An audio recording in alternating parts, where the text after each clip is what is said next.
Anne Marie, can we do a roll call, please? Member Beard, Present. Member Grenier, Present. Member Hamburg, Here. Member Jensen, absent. Member Martino, Here. Chair Prescott. Here. And Max, you want to do that? Sure. Pledge of allegiance. Place your hand over your heart. Ready to begin. I pledge allegiance to the flag of the United States of America and to the republic for which it stands, one nation, under God, indivisible, with liberty and justice for all. Yep. I'd like to get a motion for approval of the agenda as presented. I make a motion that we approve the agenda. I'll second it. All say aye. Aye. Aye. Okay. Good morning. Right, public comments. These should be items not on the agenda. Do we have any public comments? Anyone? Any public comment on items not on the agenda? Nope, okay. We're going to change around 2 to 3 and go straight to number 3, if that's okay. And this is, I believe we just approved the agenda as presented. so and- that's that. And actually, I don't see the presenters for number 3 Oh, that's online what I was yet, trying so to do. let's go ahead and just address item number 2. Okay, Tourism Advisory Committee membership and vacancy discussion. So I think, as we all know, Cheryl resigned. So do we need to replace? Do we need to talk about adding more people than replacing Cheryl? Those are the discussions which we should have. If we'd like to go around and get people's opinion and or comments, that would be good. Tracy, you want to start? I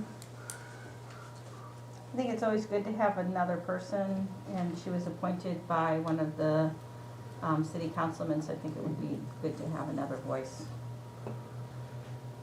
Yep. I'm very open to having someone else. I mean, it's up to the city council. They're gonna be the ones to do it, correct? I don't think we have the authority to do it, so. But we need to make the recommendation, Okay. is that correct? You can make recommendations. So yes, the resignation was of one of the members that was appointed by the council.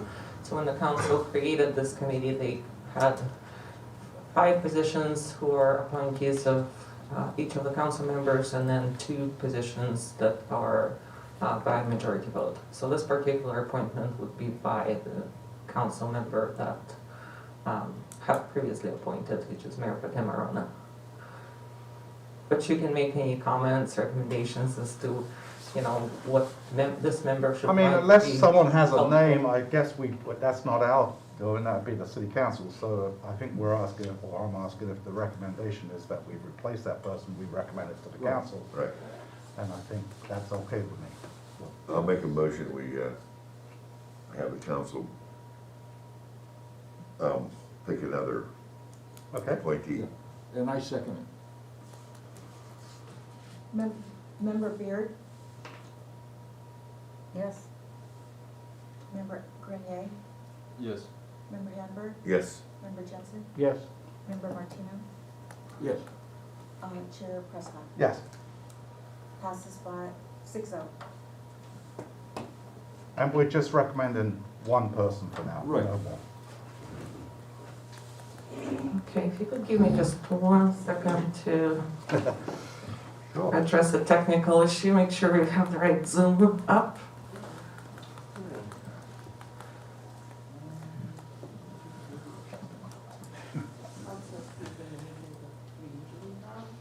Contract. Did we get an email from her? Yeah, we went to, Okay, I didn't see that. No, I don't think she said so. And I still don't know why. What was it? That's the meeting, right? When we moved it to the, Okay. it was gone.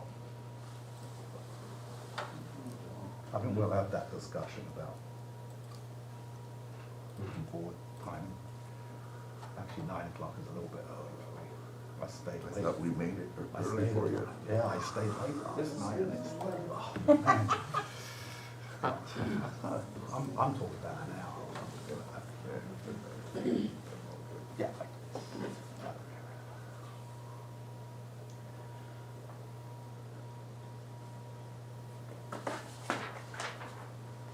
did, and I didn't finish till 8:30 last night, I was on Zoom Yeah, till yeah, 7:30.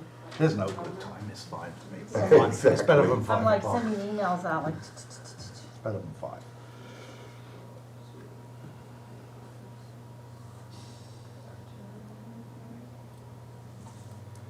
So we've had that one, number 2.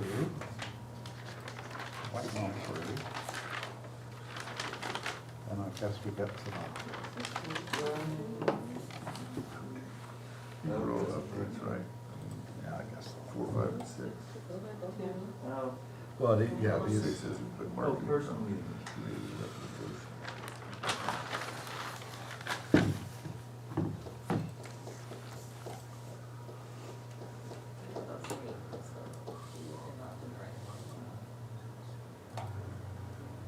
Yeah, because that one had the time, so I'm not sure why it's not letting me start there.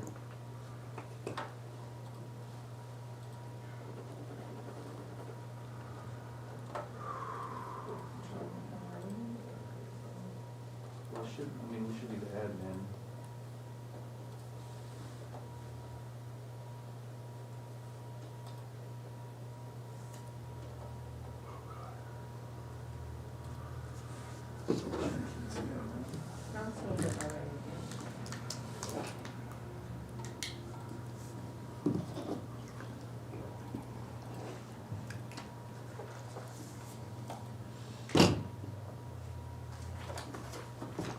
So, you guys opened at night, and now you closed again? Oh, you, We're open now Thursday, Friday, and Saturday. okay, all right. And we're building a staff in the kitchen. It's just that we have a hard Yeah. time. But, so anyway, we're open Thursday, Friday, and Saturday at night. We had really big weekends. Oh. Thursday, Friday, and Saturday is all we can do right now. when you're closed, it causes us nightmares. It causes us nightmares. When you're closed, oh, the amount of people that just wanna eat and there's nowhere for them to go. My daughter's been here for a week, and my son-in-law, we've gone out to dinner every night. The restaurants are just packed. Yeah. And the only time I can get in a restaurant is 5:30. Yeah, that's about right. It's not seeing me. San Ynez Kitchen and Mel was sold out for 10 I'll straight kick you days. off for a second. Yeah, go I've been ahead. sold Will out you for ask 2 weeks. Scott to What log do you out? attribute that to? I went to Just Lynn the volume Office of people. I've just never seen anything like Tuesday it. night What do you attribute that to? at 5:30, and they were totally full. Where I was had a that? reservation. When the hotels are all full, Yeah, you know. and you got also the locals. But all the good it's restaurants. bigger. It's just a weird year. We have no idea Okay. what to expect. But over Why? Thanksgiving. And I'm telling you, there's the China market's coming back slowly. Oh, it is. You see And it, that will you see it. Really? You're seeing that? I've got Yeah. 2 Seroptimus buses coming up on I see Saturday it, for when the I parade. walked in one at a time, I see. And that's 60 women shoppers each in each bus, That'll be. and they're here for 8 hours. You see the windmill at night? Yeah, it is. You see the windmill at night? The walk I shop got it all lit up one. now. Yeah, they did that. Well, you had to cost you a little bit of money with that forklift for 3 days. Well, That was a good thing. yeah. You really, that's. Well, I can tell you that that's why VVA promoted it first. And then last year, I said, okay, thank you. This year I'm paying a little more. But yeah. But the blades look really great. No, we went Monday night to Mad and Vine, and they were sold out not Mad and Vine, to First and Oak, because we couldn't get in your place. Yeah. And First and Oak, Next time, call me. Yeah.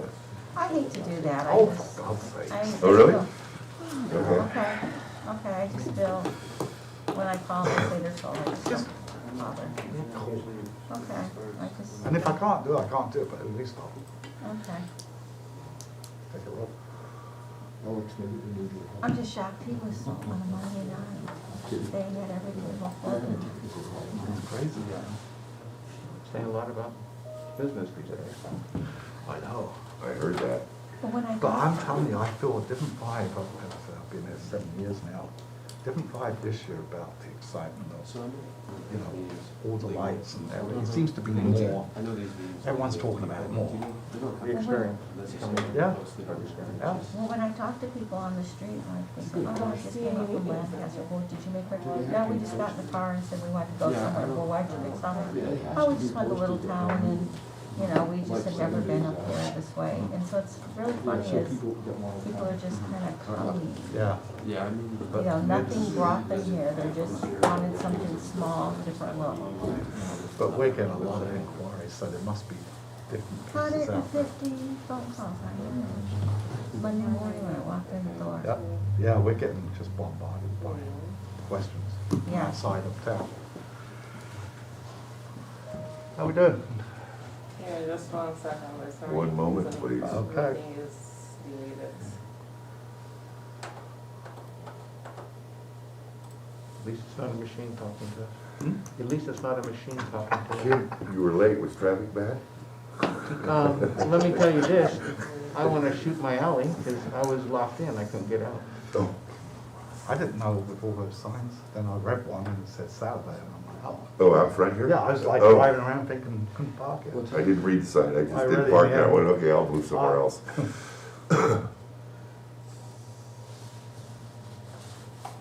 Okay, just created the new meeting, you should try going in there. All right. My personal meeting, Yeah. it's still not saying start, it's still, Alright, I'm gonna join from here. You know, my daughter and son-in-law, like I said, have been here for a week, and we've done a lot of shopping in town. You know, we really have gotten some great shops. Like, my daughter has 2 new grandchildren, and we went to a toy store down where the windmill is. Kids Blue Club. window? We're gonna be Kids able to Club. stream it. Yeah. okay, so My 306. daughter said that's the Okay, best got it. toy store. She bought a ton of stuff and shipping them. She said there's not a toy store like that in Seattle. Nice.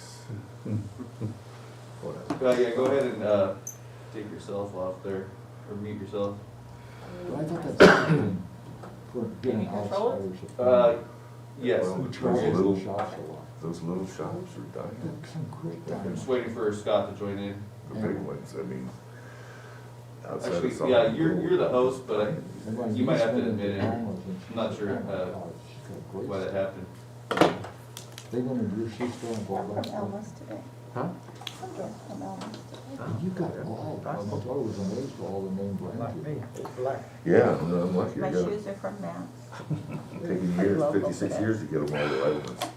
And I still need more. and I But just don't have we room. wanna mute your microphone there, Zena. But you got a big store, bigger than I thought. Yeah, no, it's 2,700 square feet. There's Yeah. a bunch of, There you go.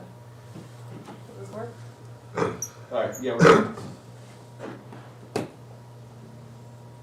But we went to Barry, we went to Sears for dinner. Oh, yeah, how It was was it? very good. Yeah, I heard it's very good, it's a little expensive. Laser, it looks like you've got the meeting muted. I don't know if you can hear me. We can hear you now. Can you hear us? Scott? There you go. Yes, there you are. My volume was all the way up, sorry. Hi, Scott. Alright, Hello, everybody. so I think we are now on item number 3, which is branding and signage presentation by IDK. Yeah, so if it's okay with the council, I'll sort of combine them into 2. And I'll have our designer Sheila, who's joining as we speak. She'll take us through the branding part, but I'll start, because the branding is like the second part of the overall strategy. So we'll start sort of walking through the strategy, and then when we get to the branding bit, on Sheila, who has just joined, step us through that, if that's appropriate and acceptable to the group. Yes. All right, great. So I'm gonna go ahead and share my screen real quick. probably need to rotate that TV screen a bit, Zena, so everybody can see it. I don't know, can you see it? Well, they got the ones. Yeah, but they're not Oh. up there. I can't get those screens on this Zoom, unfortunately, not live. Oh, Uh-oh, there you go.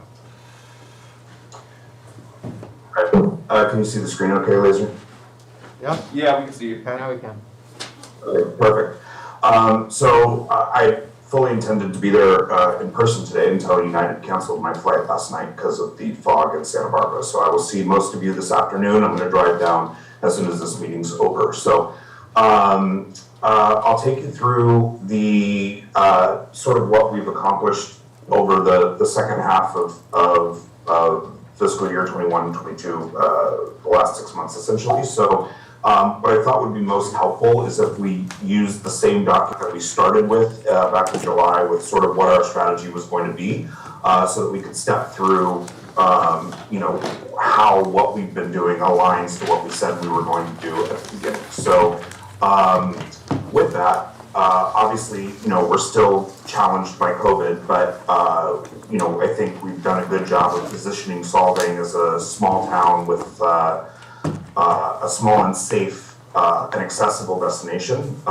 So while COVID is, according to Visit California, COVID continues to affect big cities, and even some small tourist destinations are still seeing visitor numbers and ADR down by anywhere between 13 and 20%, according to the Visit California study that came out last month. I think Solvang is positioned well to take advantage of COVID in a way. So, which sounds morbid, but true. So, again, back in July, we said that we were going to focus on sort of three areas: the Brown Foundation, the audience storytelling, and then harmonizing efforts across the litany of interested parties within Solvang. So obviously within the Brown Foundations, we wanted to modernize and elevate the Solvang brand to talk to a younger and more affluent audience without alienating our existing audience. So, the folks that have been coming for forever, we don't want to do anything to change what they think Solvang is or alienate those folks, but we want to talk to a new demographic that may not ever think of Solvang as a destination. And then we want to tell that the Solvang story, the words that we've been using is unique storybook charm, and we put those out in very specific ways so that we can see when we hear those words coming back, we kind of can tell where that's coming from. And so we're telling a story in a different way, and then we'll talk more about harmonizing here towards the end. So with that, within the Brown Foundations, basically our opportunity is to attract new cohorts and high-value visitors without losing what we already have. And so we're taking what people love about us and translating that into a style that appeals to new audiences. And we've talked about this a bunch, so I won't go through these again, but based on the research that we did in earlier contracts, we identified that, the Solvang visitor fits in one of these 7 buckets, which, at the higher level, they're travelers with unique needs, specific tastes, or seasonal travelers. And then breaking that down even further, we have families, pet lovers, budget travelers, bougie explorers, art and architecture, Epicurean, and obviously Christmas. So this remains what we're targeting. And, obviously for families, pet lovers, budget travelers, and Christmas audiences, we're talking a lot about heritage, architecture, location, and then obviously promoting key seasonal visuals. And then for the bougie explorer, the art and architecture, the Epicurean visitor, we're sort of telling a different story of Solvang as a more sophisticated, modern interpretation. So within that, we are working to shift Solvang from day trippers from the, which not completely, obviously, day trippers are still important to Solvang, but we're trying to encourage folks to not think of Solvang as a place to stop and take an Instagram photo spot, but to think of Solvang as a lifestyle. And we're doing that by leveraging photography and changing the way that we're talking about Solvang to try and inspire longer term stays. And then we're trying to move away from drive-by attractions like functional sites like the windmills and things like that, and saying, it's more than just 5 bakeries and windmills. It's a place to thrive. So there's more dimension there, and we're leveraging the storytelling, which you'll see here in a minute, to give visitors kind of more audience-based itineraries that target each of those 7 demos that we talked about a second ago. So within those foundations, we have 3 tactics that we focused on: brand exploration, content, and guide. So with that, I would like to introduce Sheila, who's our Associate Creative Director, who will walk us through that first tactic, the brand exploration, and into tactic 3, the brand guide, and then I'll continue on with brand content. So Sheila, take it away. Oh, Sheila, we don't hear you. You unmuted, but we have no audio. Can you hear me now? Yeah, we can. Okay, great. Thank you. So we took a look at the Solvang brand, and as Scott mentioned, two really important keywords, heritage and architecture. Those are two of the things that really we kept top of mind when thinking about how to kind of evolve the Solvang brand. So when we go to the next slide.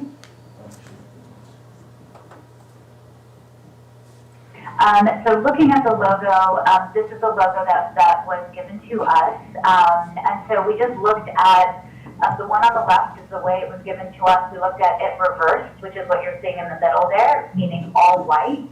And then because the tagline gets quite small in different applications, the logo on the far right just shows it decoupled. So you just see that logo on its own without that tagline. As we're starting to explore more deliverables, we're thinking more about how to kind of give that tagline a little bit more visibility. So we might do a little exploration in making that a little bit larger, primarily on signage. That tagline is really important, and it's an important feature that we see now locked up with the current logo that we see around town. So we want to make sure that that still has presence. So we're going to continue to explore how we can, give a little bit more visibility to that tagline. On the next page here, you see a color palette. The blue and the red obviously are colors that are part of the brand. But we wanted to introduce a few more colors just to give a little bit more flexibility in the different deliverables that we're designing. So we've introduced this gold and then a neutral gray. And then on the right there, you see that there are just tints of those colors. So as we're working through different applications, we can take those tints and apply them accordingly, just to give, some depth to the brand. Another thing we've incorporated are these patterns. One of the things when we think about heritage and architecture, that we don't want to necessarily show things as very modern and clean, because it just doesn't seem to pair well with the city itself. So we found that these textures work really well within the different applications, and you'll see them on the coming pages here.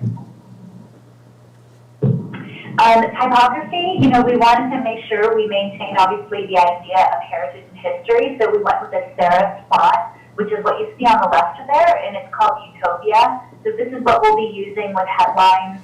And it's set in a bold, which we thought was modern, but, kind of had a nod towards the historic nature of the city. And then for body copy, just to kind of keep things really easy on the eye, we went with a sans serif, which is Proxima Nova. So those two, just those together, there's a nice balance between them. So looking at some of the applications, we've applied these principles to.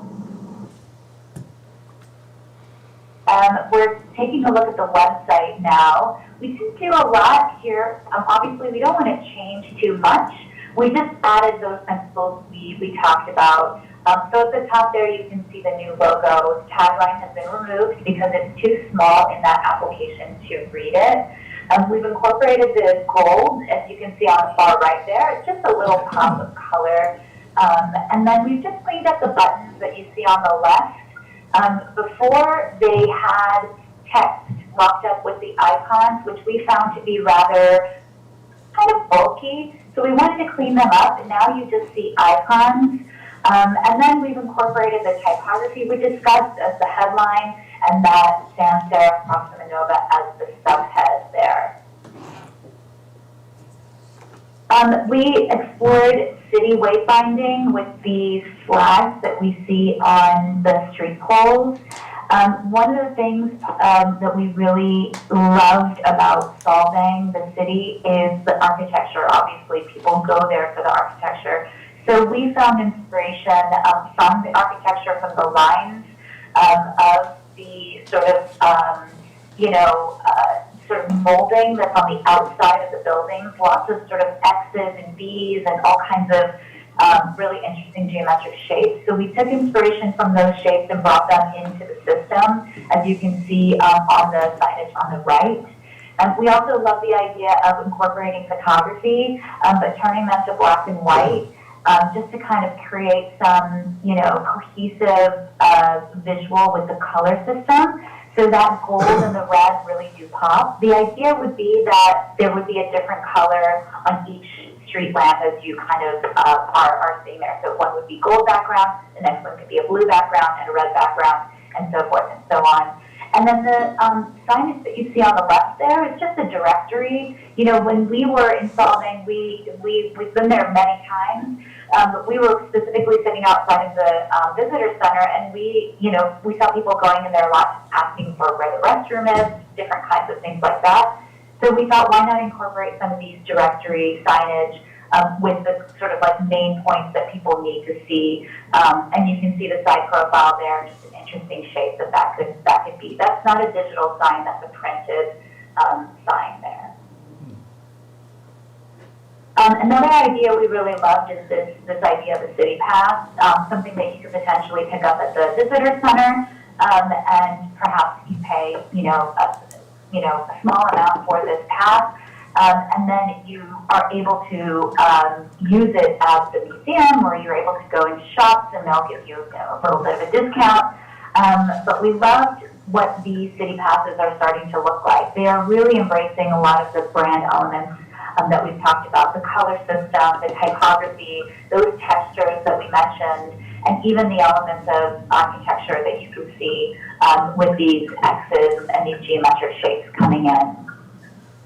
Yeah, and one thing I'll say here, because obviously this is a concept that we've not yet talked about, because this sort of falls into the harmonizing, but we talked a little bit about this from a design perspective, but I think this is an awesome opportunity for us to engage with the business community through the chamber in a more powerful way, and provide these assets to the chamber or to the visitor center or whoever, to try and capitalize on the tourists that are coming in and drive much needed revenue either into the chamber or into obviously the museums and some of the other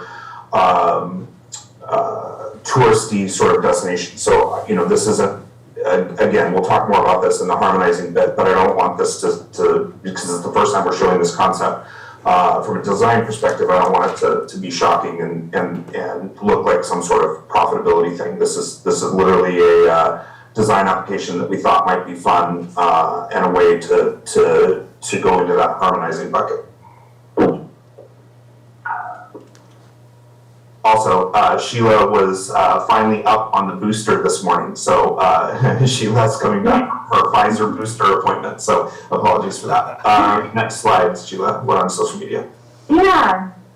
So in social media, looking at how that system starts to come to life in the phone on the middle. Also loving to bring some animation into the system, how that can create some dynamic movement with the shapes and the textures and the colors and typography, and then just highlighting the city itself in the images that you see on the left and the right there. It makes our job easy because the architecture and the sort of scenery is so beautiful. So highlighting that as well, but pairing it with brand elements.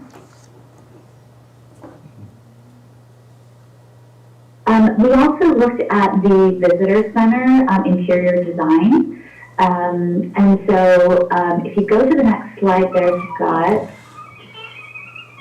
So you can see the existing space there on the left, and the interior spaces on the right.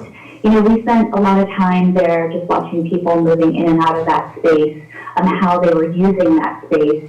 And so we looked at kind of cleaning up the experience overall when you came in, what they were asking for, what they were looking for, what they were needing to get in order to kind of be on their way.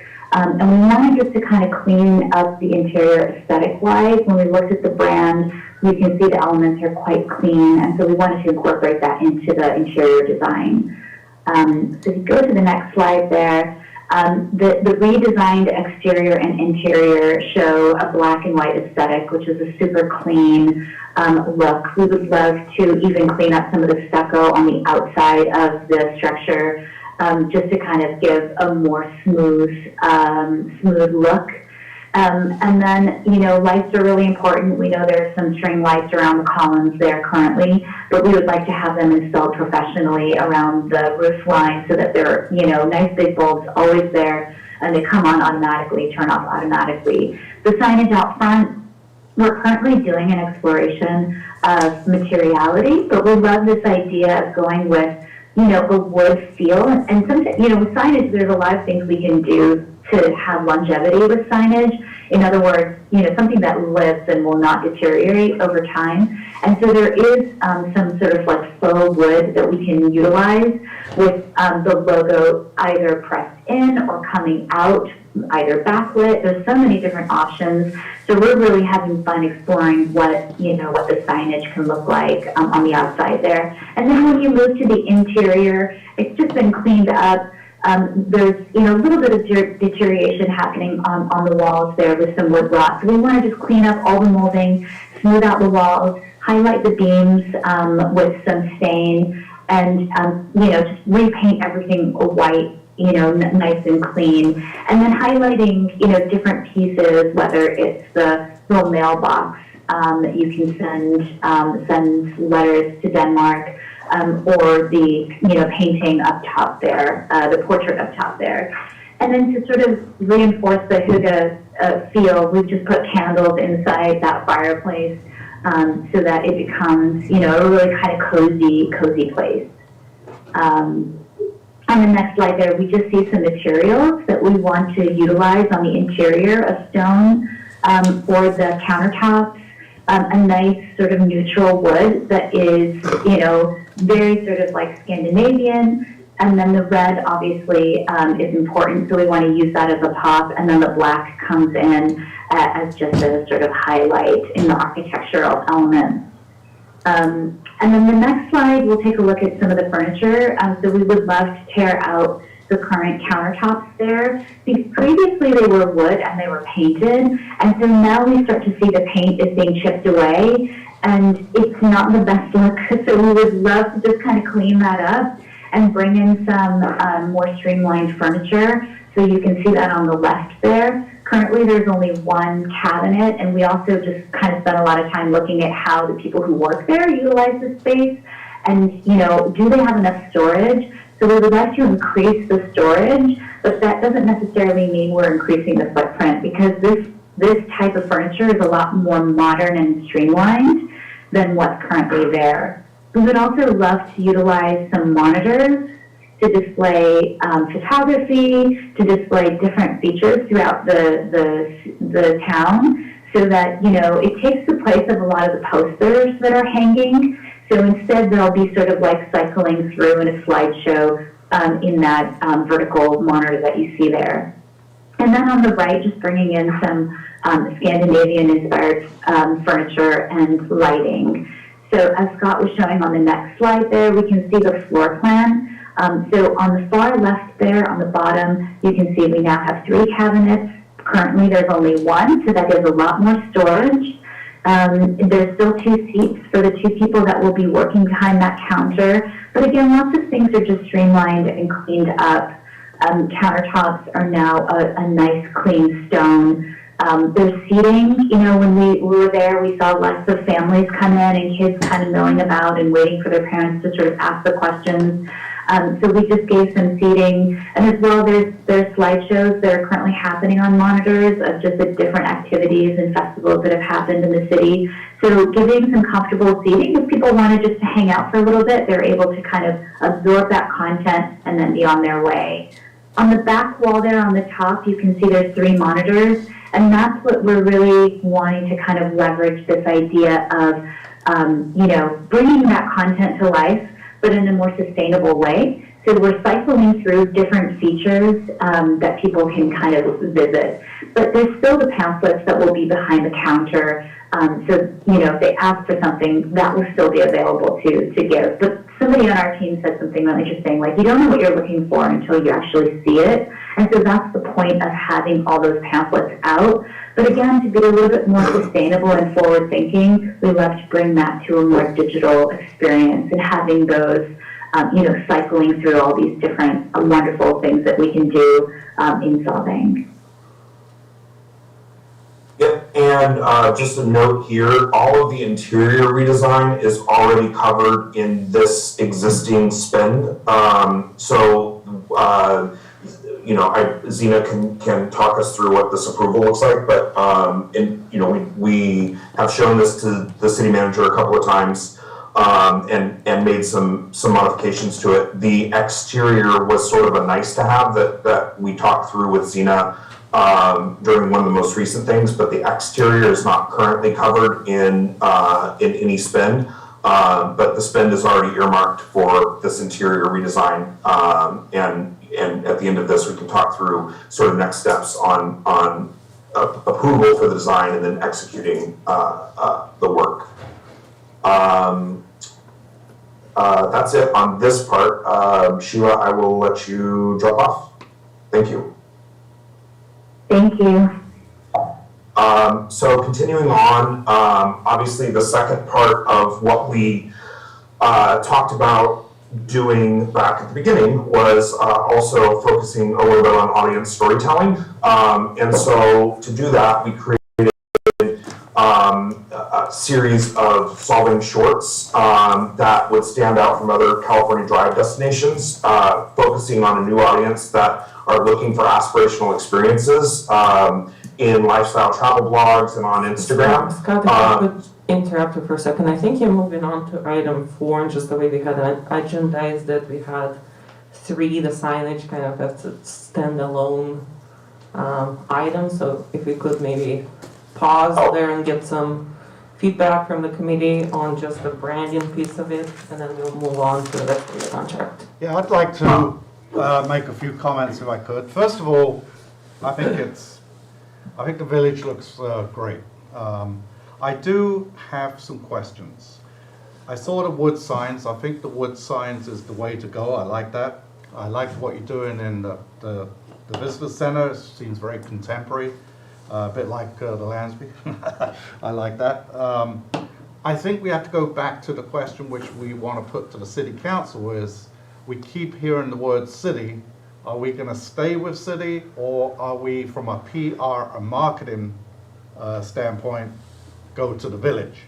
Because if you're driving into Solvang from, say, Jim's gas station there, it says the village of Solvang is a quarter mile ahead. I just feel that we need to, before we get all this signage done, decide on, is it a village or is it a city? We really need to get that down, because we're going to have signage all over the place, either city, village, no one knows what it is. I just feel it's very important to address that right now. And if it's the city, that's fine, but we need to make that decision, because all these decisions you're doing, signage, I like the word, I like the look of everything, but we need to know what we are. We know it's a city, but from a PR and marketing purpose, do we want to make this the village of Solvang? And the other thing is, I want to say, as we do these signs, we need to think about the signage coming in from 2 to 3 different areas from outside, and have the same signage and a little bit more, I think, bigger, so people can actually read it and have it so everyone understands what it is. And that they're lit at night, Yes. definitely. So I just want to put that out. I don't know if it was, I'd like to also ask, maybe on these meetings, if you can give us an update.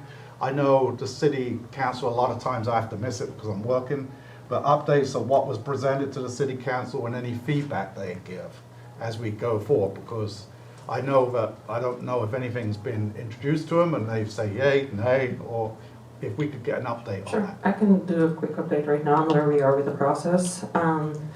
So The brand new logo was recently approved by City Council. It went to the Design Review Committee prior to that. Obviously, the Design Review Committee also has a role and a say because they're the primary body that oversees signage throughout the town. So the ultimate recommendations will go back to Design Review Committee on this extension of the signage and then to City Council. So what we have right now is just the DRC, Design Review Committee, had made recommendations that this logo was the logo to apply. We took that to City Council approved it. Now we're moving forward, developing recommendations on how do we apply this new logo and this new look and make it a brand. So what kind of signage do we need? What needs to be replaced? Does this color palette look good? Because it is a little bit different what IDK has developed from the original color palette that was developed by Rene Karaskov's firm. There's a little bit more yellow and red in it. It's a little bit more Personally, colorful. I like it a lot. I think that's the right direction. That's just my opinion. So we are looking today from you just, the general ideas like you're talking about. A, do you like the color palette? Do you like, what you've seen so far? Do you have any additional thoughts? And then things like, comments about where the signage should be and, is it village or what should the tagline say? All of that is I'd love to useful. get feedback from Scott or the team on that.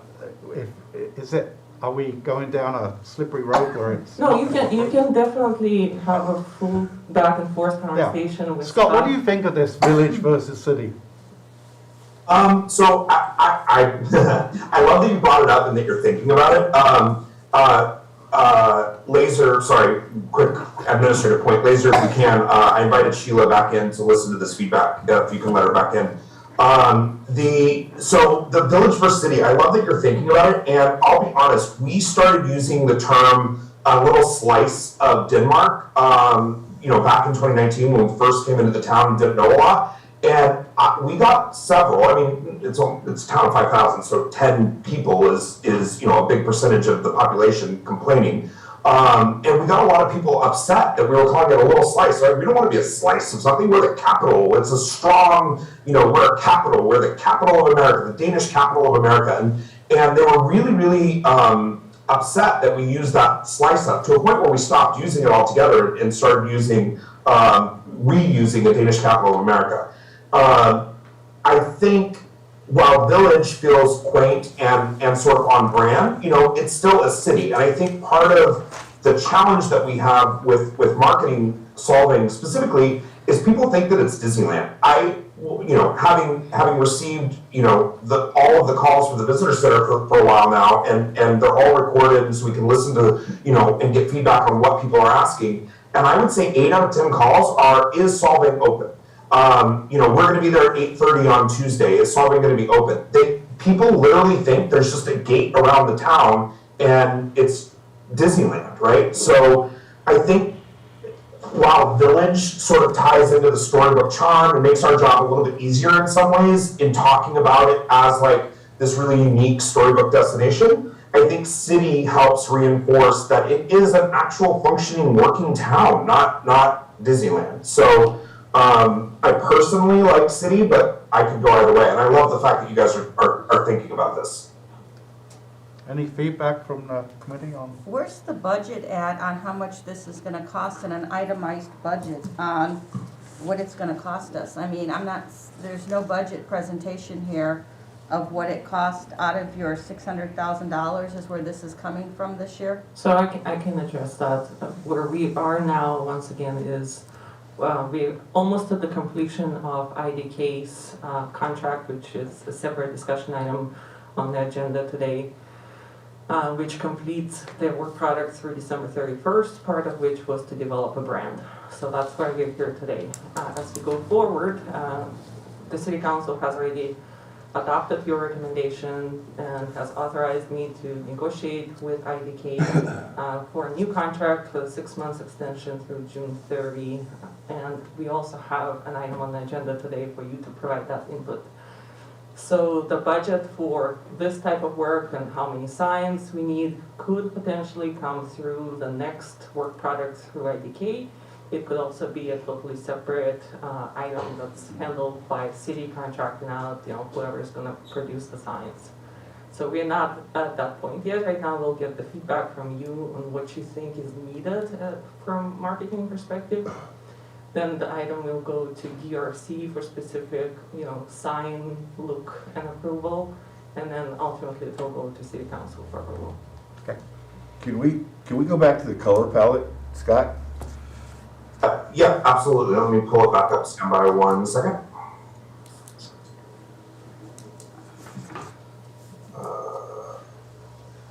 Here. Can you see that okay? Yeah. I mean, I like, I'm not a real big fan of the gold myself too much, but, and the blue, I kind of like it a little more Delft blue, a little lighter myself. I see up in the top there, the blues. I don't see one in that area that we, the lighter blues that we've seen in the past on things, on plates and other different.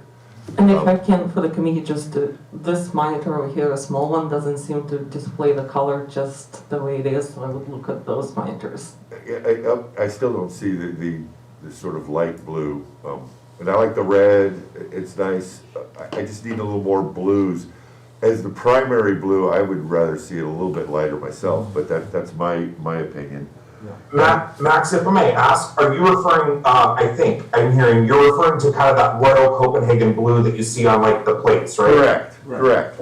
I think that's important.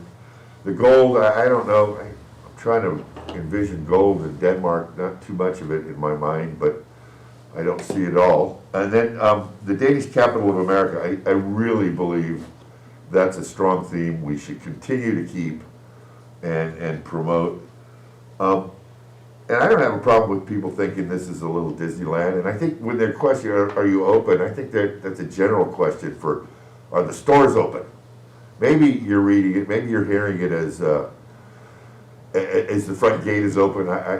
Because I get the call too, at the shoe store, are you guys open today? Are we open? What time is Solvang open? And I think that question is more attuned to the shops. I will tell you this, the hotels are having a phenomenal season. I mean, they're full, we're full. So all these people are here, they know it's open, they just want to know where to go, what's open. Right. So they're already in the city, not the village. But they just want to know where to go, which is good. And the only other note that I would make on the color, and Sheila, correct me if I'm wrong, but I believe we pulled these two colors directly out of the approved logo, the blue and the red. Yes, correct. The blue that you see there is what was given to us, as well as the red. And then that gold, just to your point, we totally agree. The idea is not to have this everywhere. It's just a very sort of, it's almost a tertiary color, just to kind of give a little bit of difference and balance to the sort of like really strong values of that blue and that red. We can incorporate another blue, but we would have to kind of see how it works with the rest of the system. But yes, Scott is correct. This is what we were given. And then the visitor center, the white and black. I know the Lansby down there is white and it needs some color on it, which I don't know how it got away, but it did. I don't know. I think white and black are a little bit. Well, we're not contemporary, and we'll go back to Scott. No, we are. The slice in time. We are a slice in time, and we have to keep it old school because the new Denmark, new Danish is the same as new Santa Monica.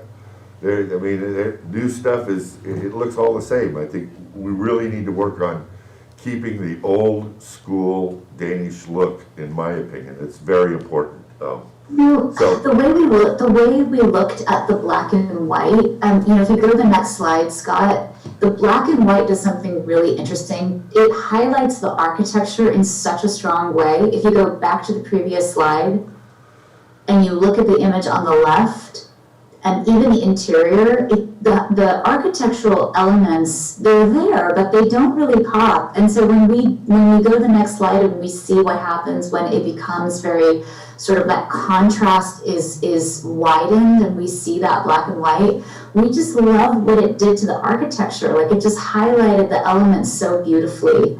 I don't have a problem with the black, it's just, I think, I don't know, the white to me is just a bit, you're right, it does highlight it, it makes it stand out, but anyways, that's just my opinion, and then, And then, sorry to interrupt you, this is also just, it's Photoshop, so you're right, it is quite bright and stark. So the actual probably wouldn't be this, okay. as bright, yeah. And then on the city pass, I don't know, discount at stores. The stores, we're asked to give, all constantly giving discount, giving something. It's tough on these little retailers. I'm not sure that a discount, I like the idea of a city pass, but I want it's to a talk more challenge. about the city pass as we get further into the overall marketing. So this was literally just a design concept as a sort of an activity for our designers to think about ways to apply the brand and showcase like all of the different elements in one piece. So as a branding exercise, that's sort of what this was. What we really want to do is further support the 3 different museums in town. Right. And further support, obviously the trolley, people come into the visitor center constantly asking for tickets to the trolley. So if we can create a way where we're buying, the visitor center is essentially buying access to the 3 museums and the trolley, and then selling a pass for that same amount, it just creates a one-stop shop for the visitor that's coming into the visitor center. And that was really what we were looking at here. Good. But then we thought that, we could also take advantage of this city pass concept or this design for some of the wine walk events, for some of the tasting events that happen, and really harmonizing our efforts with what the chamber does to support its businesses by providing already created assets that are available for anybody within the city to use as they want. So again, I hesitated, and we talked a lot about putting this in here because I hesitated to just drop it in as a design concept because there's so much else behind that. I like the idea, it's a great idea, the city pass, I'm not sure how we can apply it to other things, but just the discounting, it's monumental and persistent, and people are always, it's tough gig. And then some of the smaller stores, they're running on the edge. It's hard to get that, so anyways, that's one of Good point. just my thought. Yep. The city and the village, that's a tough, I like the village, I think that's incorporated in there, that's important, so, let's see, did I have any other? I think the most important thing is, whatever we decide, or the city decides, the city council decides, we just need the signage all the same. And I think we should have signage coming in to different areas into Solvang, so it's consistent. It's just what I think. Scott says we have 3 museums. Can you tell me your 3 museums that you feel we have? The Alvarez, the Hans Christian Andersen, and then the art museum that's in am I missing one? You say you have the Wilding Museum, you have the Elderhoy, and you have the Hans Christian Andersen. Correct. We have the Amber Museum that we promote as a museum, that he promotes that, and we also have a motorcycle museum, so we do have 5, so. Good point, yeah, good to bring that up. So yeah, so we have to make sure we're accurate on what we're promoting. And they do have nonprofit entities directed to them also, even though they're privately funded.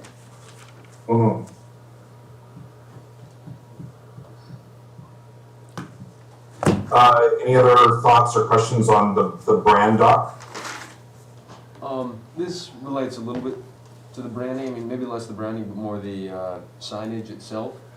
That's the design on it. Can we incorporate some digital element to it where you take a sign and from the sign you're able to maybe using a QR code interface with a Solvang tour guide on your phone, something where somebody encounters something on a sign and is able to take that to their phone so that they can then walk around and they don't have to keep coming back to signs?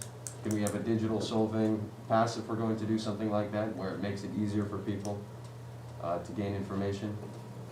Yeah, so obviously for this exercise, the deliverable was just creating sort of a concept brand guide, but I know that, obviously signage is something that we've talked about a lot, and, I know Renee brought it up in State of the City in 2020, and showed at that time, all of the different signs, and you're right, there's a different sign if you're coming in from Buellton, there's a different sign if you're coming in from the gas station, there's a different sign by the visitor center, so there's a lot of different signs. And then in terms of wayfinding, the city had for a long time the sort of metal wayfinding out there with the QR code that went to a app that was created 6 or 7 years ago. And, again, the chamber I think has done a great job with the QR code map that they've created. So, any signage that once you take the concept and it's not necessarily within our remit to create that signage, but once you take that concept and apply it, I think there's lots of ways within the system that you can create those physical manifestations of the overall system. Scott, I'd like to talk about the city pass and even change it and just be open to it. In downtown Copenhagen, they have what's called the Copenhagen card. So you can use for transportation, and it's all on just like a card in the hotel rooms, so that you could change whatever you want to do. So you're not having to put something around people's wrists. And I think if you take that, then you can make it eligible. The people there at the visitor center can change it to whatever they want. So it makes it more custom. So maybe down the road, if which direction you decide to go, you have some more flexibility by using that card, and the people wouldn't mind carrying a Copenhagen or a Solvang card around and then using it to whomever that wishes to participate or not participate. It just makes it more flexible. And that's exactly what the inspiration for a city pass, some of the very, very well-funded tourism destinations like Hollywood and Los Angeles and some of the others, San Diego, had this concept of a city pass. So really that was sort of the inspiration for bringing it together, but again, from a pure hypothetical design perspective, not necessarily from a well thought out or fleshed out activation. And then one more thing I just wanted to bring up. I'm just more of a new hound, where the downtown in Copenhagen by the water.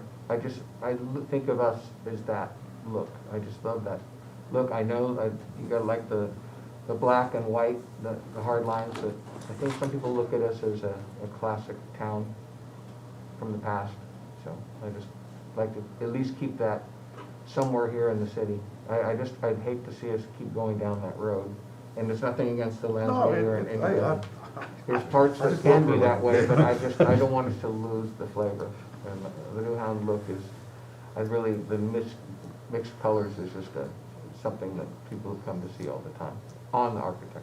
That's all. Tracy? Just so we know, the Chamber had a passport program from 2011 to 2014. It was an actual passport program card. I think John Martino can talk more to it. And it didn't stay around because it was, as Max said, it's very hard for very small family businesses. We're not, as you say, when you go down and you have these passport programs in Santa Monica, you have big still chain stores. We are very small, intimate, family-owned businesses, and when you have to give a discount in the month of January, February, March, it's very difficult. So I think that's something that should give more play to, and if it's a pay-to-play situation, or is it just you're asking for a discount situation? So I think there needs to be more conversation. Is it a pay-to-play situation for a business to be part of it? But I think John can talk. I still have the one original passport book, and when John was president in 2015 with me, we chose not to go in that direction with it. So I think he would speak more on that. So I just want to be crystal clear again. This was a design concept. This is not an activation concept at all. It was literally a design exercise for a design, there's no intention of creating this type of program. There's no thought around what this program could be or not be. It was literally a design exercise to show how the brand can be brought together from the paper to a physical piece of the brand. So I just want to be clear that, you know, I don't want to lose, focus on the overall brand guide or brand style guide, which was the deliverable, for, you know, a piece of that design and again, I do agree with everything that everyone said. I also do happen to think that this type of thing could work for solving in some fashion, but I think that has to be a completely different conversation that starts from the beginning with stakeholders across all four pillars of the overall marketing, not just some standalone thing that we would do on our own by any stretch. So I want to make sure that that's crystal clear. This was a design exercise, not an activation exercise. Well, it's nice. I think it could be used in Danish days and other things for wristbands and a nice design like that. It has multiple uses. We just got to figure it out. And as you said, it's just a design concept, but I like the idea. Sorry, John, go ahead. I like what you're doing on the visitor center. I've seen it many times in the last week or two, and it's looking pretty tired right now. And it does need to have a complete refresh. What I'd like to see on the exterior is the white, but I'd like to go back to the dark brown instead of the black. The black doesn't associate me with any kind of tourism or fun stuff. I like the dark brown, which is really Eastern European, which you see when you visit, Normandy and those types of places. The other thing is I love the idea of lighting it up at night with permanent lights outside there. I think that's a great idea. But I think the interior color palette needs to be revisited. That was my opinion. And then right down the way is the bench that says Danish Capital of America. It's the most photographed place in Seoul. Hey. Don't start that. No, it's great. What I'm saying. He'll see your bench and raise you a red shoe. Yeah, and a windmill. It needs to be landscaped. Right. It's pretty tired looking. And I think the city needs to constantly steam clean that area. Because I walk there in the morning and after a weekend, it's pretty bad. I would like to see pots on either side of that. And in the planter, in the parking area, a couple of nice big trees. And maybe we can get with Dana from Internature to do flowers on either side. But people are taking pictures there all day long. It's really, It is. Ferris wheel from going in. it's a All our agreements on. great marketing tool, I think, for Silver. Yeah, agreed. And the city's gonna have, $8,000 worth of plants here in a couple of weeks that will need a home, so perhaps the city can reuse those for that space. I have a question for you on the chairs. You said we want people to stay in the visitor center and relax. We don't want them to do that. I mean, that's the last place we want people to be, is sitting around a visitor center. We want them to be out in our community. And the chairs are very modern, but at the same time, they're not child-friendly at all. I mean, kids, those will be broken in 8 months, because they're not. I just feel like we need to look at something more sturdy. I realize they're modern, but the idea is we do not want people sitting in the visitor center. That isn't really what it's for. It's to go in and get information and get out of there. That's just my personal take, and I've been in a lot of visitor center, and very few have furniture to sit and relax at. Yeah, I mean, that's an excellent point. I think the idea is really like if somebody just walks in and they're asking questions and they have somebody who, accessibility-wise cannot stand there, and they need to have a seat, there's just some warmth and sort of like a welcoming element in that space. And it's also a nice opportunity to give that red pop, which is an important color in, the Danish flag, So yes, point taken. Those stools they're solid wood. They're really beautiful. They're inspired from a Danish, I think they're by a Danish designer actually. I pulled those. But yeah, no, the point taken. We can certainly look at, the type of sort of like the freestanding elements that we add in that space. Currently, they do put chairs out and they do have a TV in there that is cycling through like parades and different events that have happened in Solving over the years. And we did ask the people working there, like, do people actually sit down? Do they actually stay here? Or are they sort of like in and out? And they said, sometimes people like, they just need to have a seat. They have someone older with them. They just need to sit down while they're asking questions, or kids or whatever. So, but yes, to your point, the idea is not to hang there for like an hour. It's more of just like, I'm just gonna sit here while, mom and dad ask a question, or, if there's a grandparent with them and they just need to, take a load off. Yeah, and that really came from us spending a lot of time in the visitor center, because I actually, I think my initial brief to the creatives was, I was like, make it like an Apple store. Like, they don't need, it just needs to be very clean, modern. There needs to be a table that somebody can spread a map on, and that's it. Like, for exactly like you were saying, Tracy, like, they need to get in and get the information they need and then go out and spend their money at the businesses and explore the town. But we learned very quickly from the time that we were there that the folks, and obviously it was a small snapshot, but the folks that were using the visitor center tended to be a little bit more on the mobility challenged, or more desiring of, a place to sit and gather that information, as opposed to, but yeah, I agree. There's never an intention for this to be like the lobby of Lansby, where, I want to sit and work, for a couple of hours. I like clean but modern. I think, honestly, we should go back to an older style inside there, give it a more Danish, older feel. The clean modern, I go, clean modern is the same as Santa Monica, is the same as San Diego. We need to differentiate ourselves. That's my thought on the interior. Maybe not quite so clean and modern, but clean and sort of almost a museum-esque kind of thing, where they could stand in there. I don't know. I just think modern is not a word that we need to use a lot of in Solving, to me. I think we need old school, and that's my feeling and opinions. So. You'll be very happy to know that your city manager said those exact words during both reviews of the creative. So you're well represented there. Good.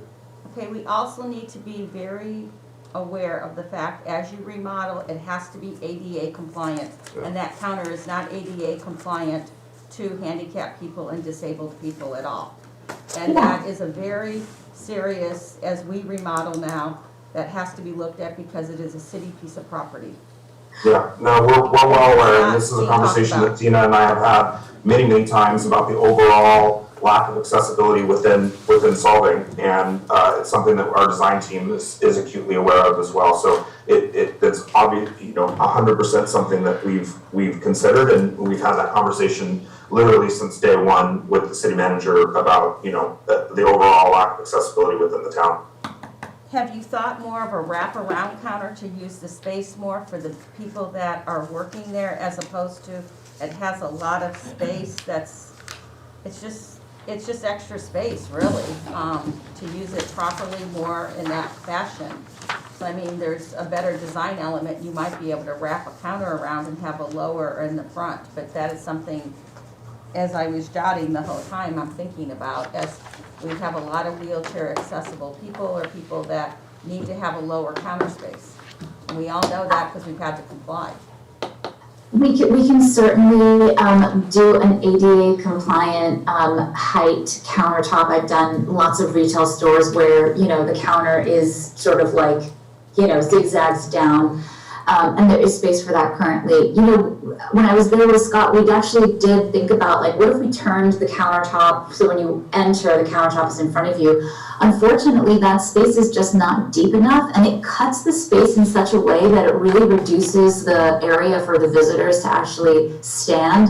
And I think that goes against everything you're saying with, being ADA compliant and being accessible, because you're basically limiting that area for a wheelchair to come in. Currently, yes, it is quite open, but it enables somebody to kind of come in and really use that space. And then also the idea of having those monitors up there, it just gives that a little bit more visual presence as well. So unfortunately, the current footprint, it just is not deep enough for something that curves around Yeah, I understand that we need to move on, but just for clarity, to make sure we get the right message from this group on this particular item, I think I'm clearly hearing, if you can just nod, that majority of you want a more classic, old-fashioned style for the visitor center remodel versus the modern, yes?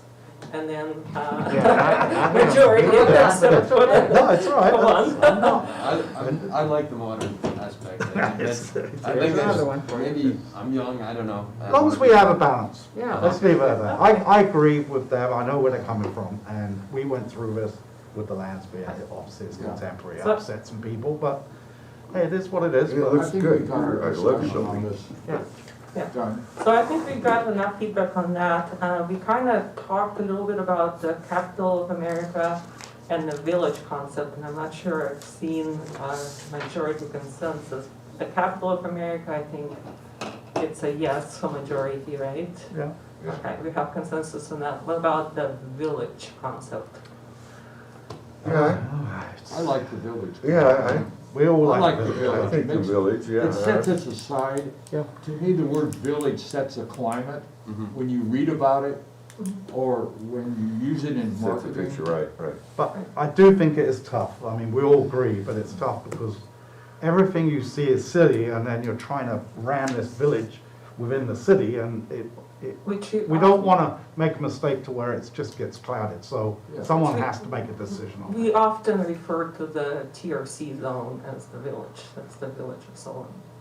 Yeah, I think we've heard it's called, the tagline for us is the Village of Lights. And Right. that's usually the tagline, it's not, it's the Danish capital of America, The Village of Village of Lights. And that's really the tagline of it, not the branding of it, but typically has been the tagline since I've been around here for the Me last too. 6 years. Yeah.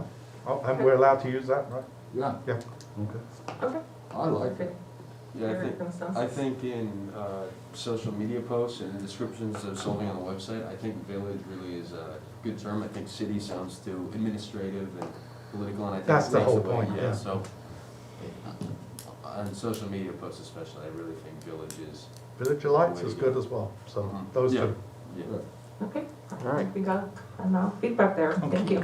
Keeping this one down the road. All right. Would you like to move on to the next item? Yes, yes, Okay. yes.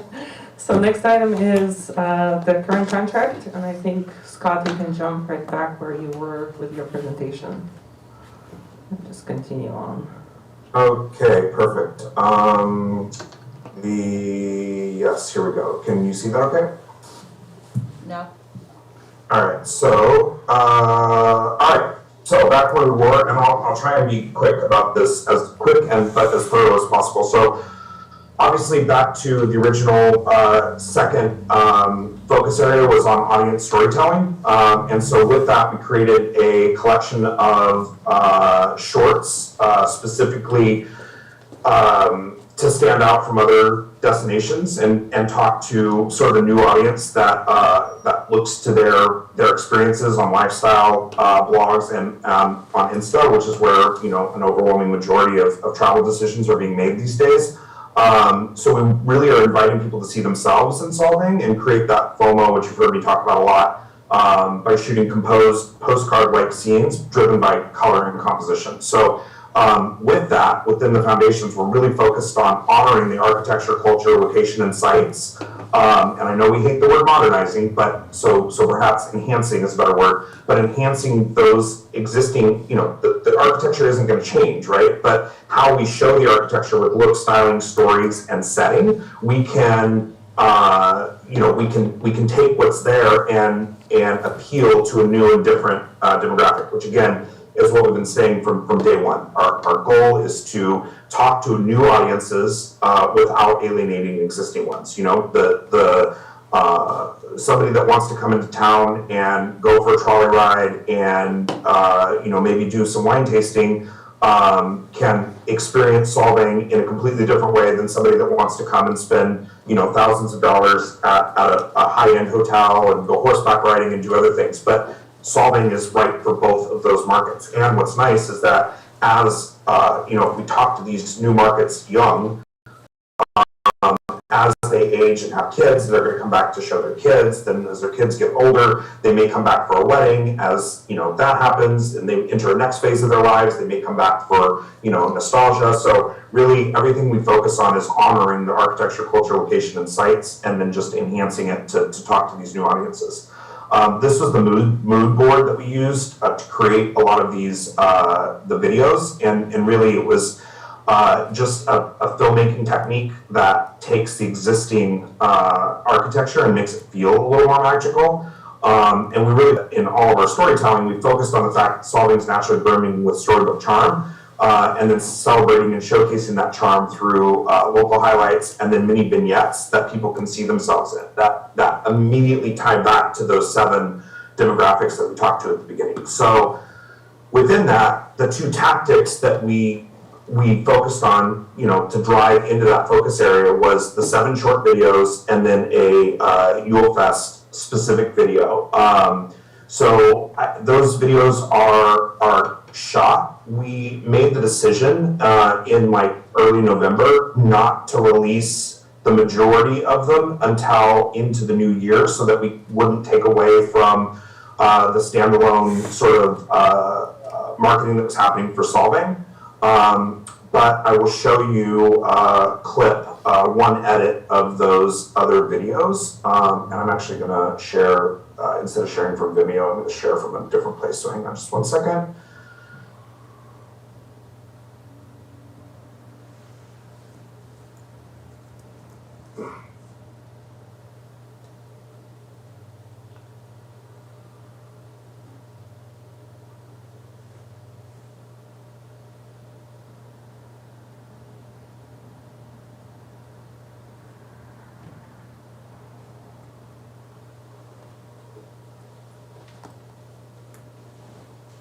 Okay, I lied. I'm going to show it to you from Vimeo. So these are the those vignettes that I mentioned in the deal just a minute ago. So I'll just play that real quick.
So those were the, oops, I have to restart that. So those were the videos that we created targeting 3 of those 7 demographics that are focused on showcasing stories that appeal to those target demographics.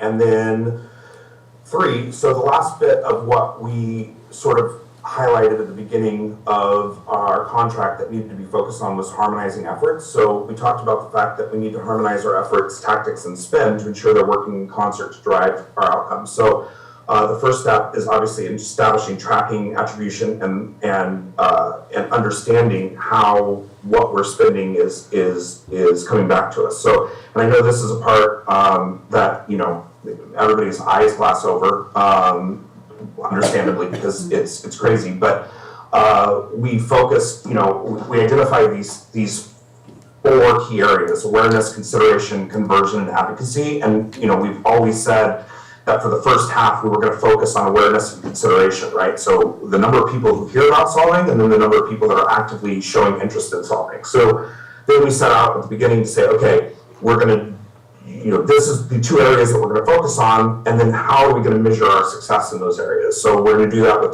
total impressions and audience reach within awareness, And then for consideration, we're gonna look at website visits, we're gonna look at follower count, and then how many folks are registering and following through into the conversion and advocacy buckets. So within awareness, our efforts were focused mostly on PR and social with some out-of-home spend.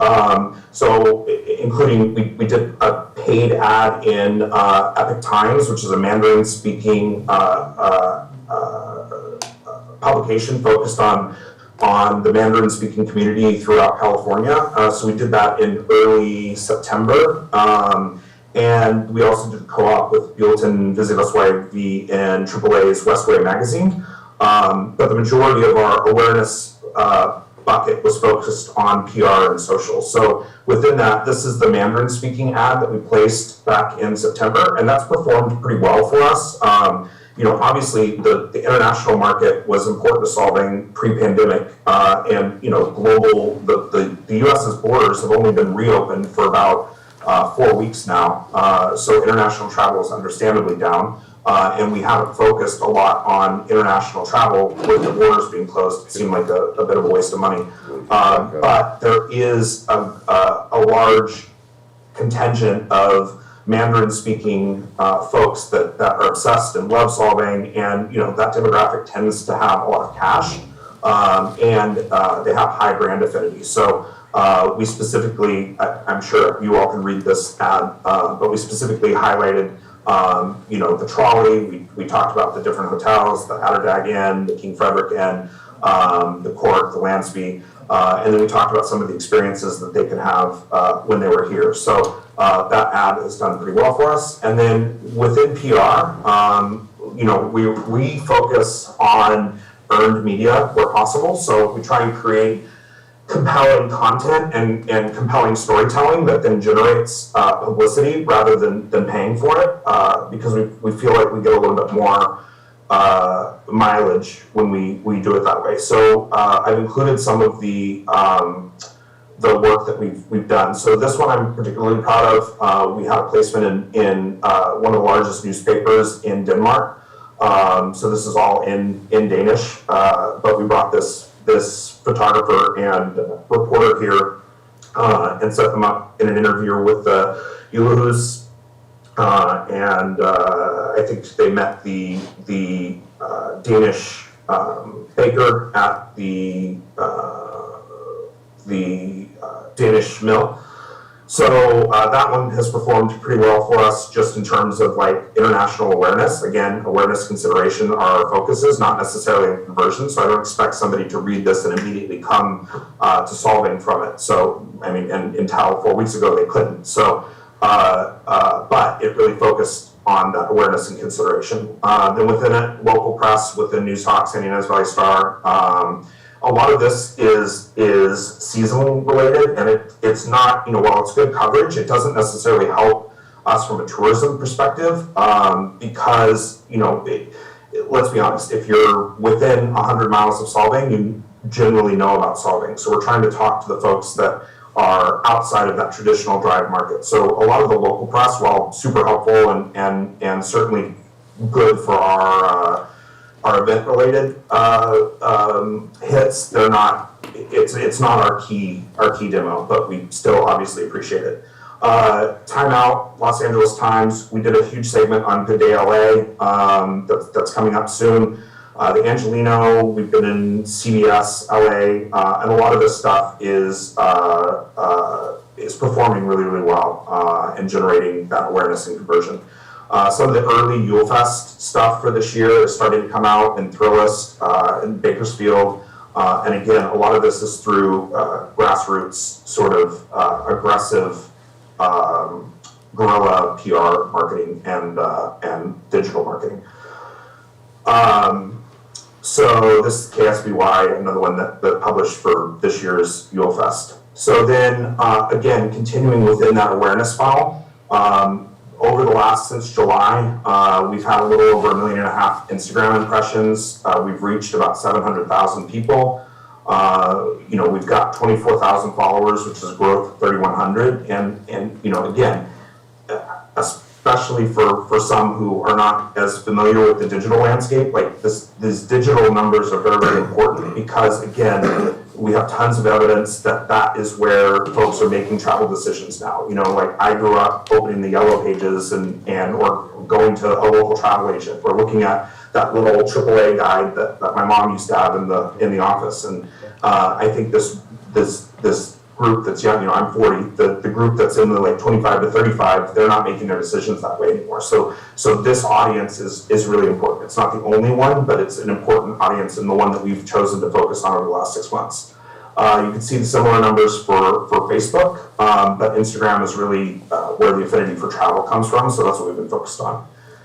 Within the consideration funnel, obviously follower count and engagement is the most important metric for us. So obviously PR and social content is really important in the awareness funnel, but to then consider coming to Solving, we measure that with engagement. So we can see the types of posts that people like. Our Christmas video has done really, really well. A lot of food videos do well around Able Skeever.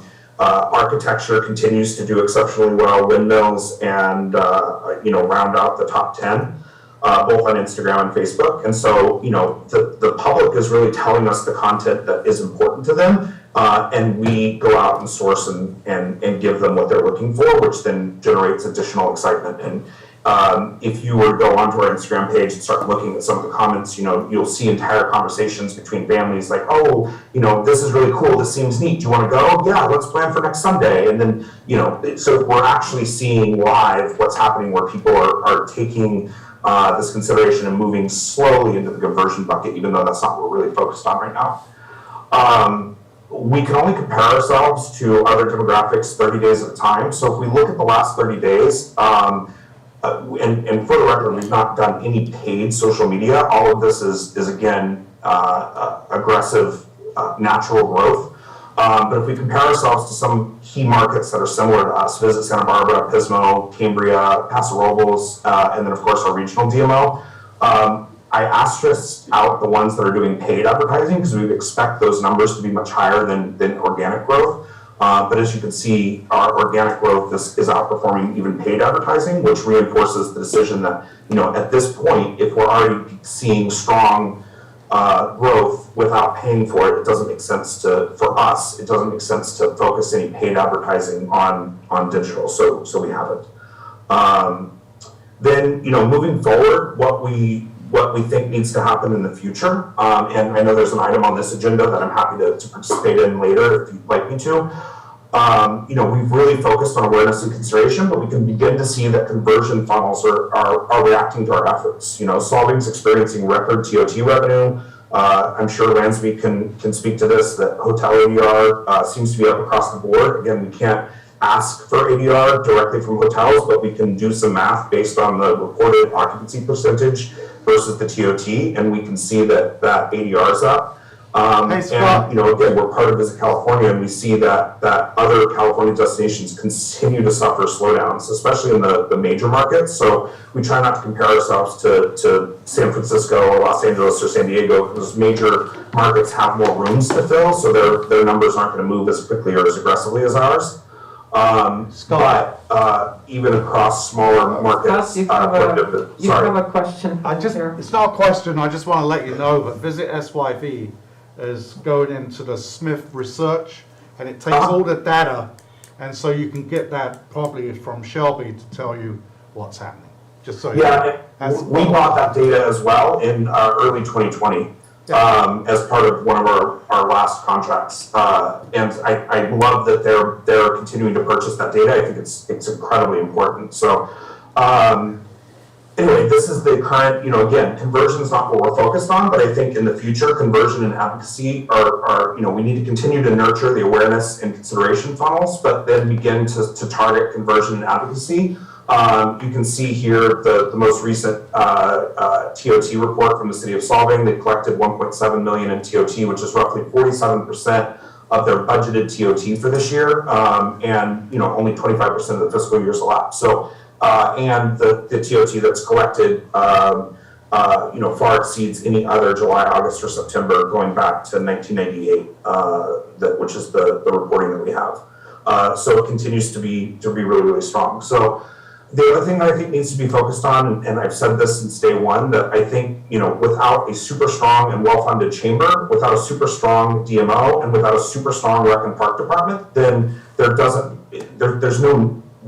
nothing that we can do to encourage people to come to Solving, right? Like they need all four of those pillars. So I think moving forward, obviously there's evidence that this body, the TAC, is a strong first step in improving that, because there's now a single body that's focused on marketing overall.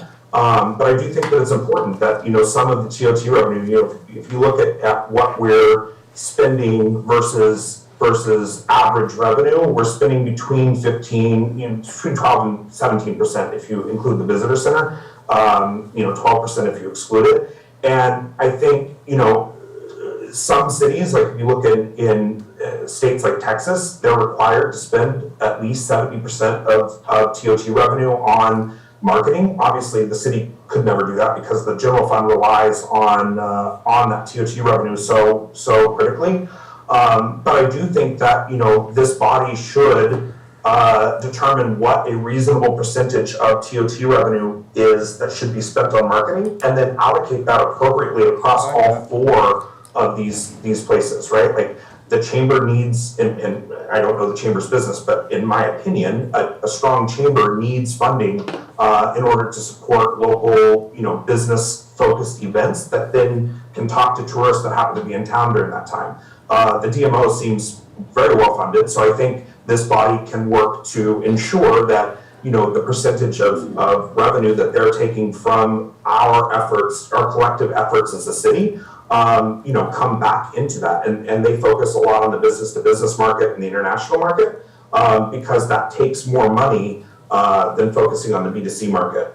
I think obviously, if the residents are unhappy, then all the tourism in the world doesn't do a lot. So having a strong rec and park department that has strong activities for local families, for local kids, that aren't necessarily important for tourism, but are important for like the local quality of life, I think is equally important to tourism, because we can tell that story. Like, look at these amazing, on Saturdays there's soccer. I know I talked to somebody at Rec and Park last year, and I was pleasantly surprised to find out that they've organized bus trips for local seniors to go whale watching in Monterey and things like this. And while those are hyper-focused on locals, as they should be, there's a story to be told there, going back to storytelling. There's a story to be told there that then sort of paints Solving in a new and interesting light. So, ensuring that those bits are funded. And then I think the city's marketing, focused on clear guiding PR and digital strategy.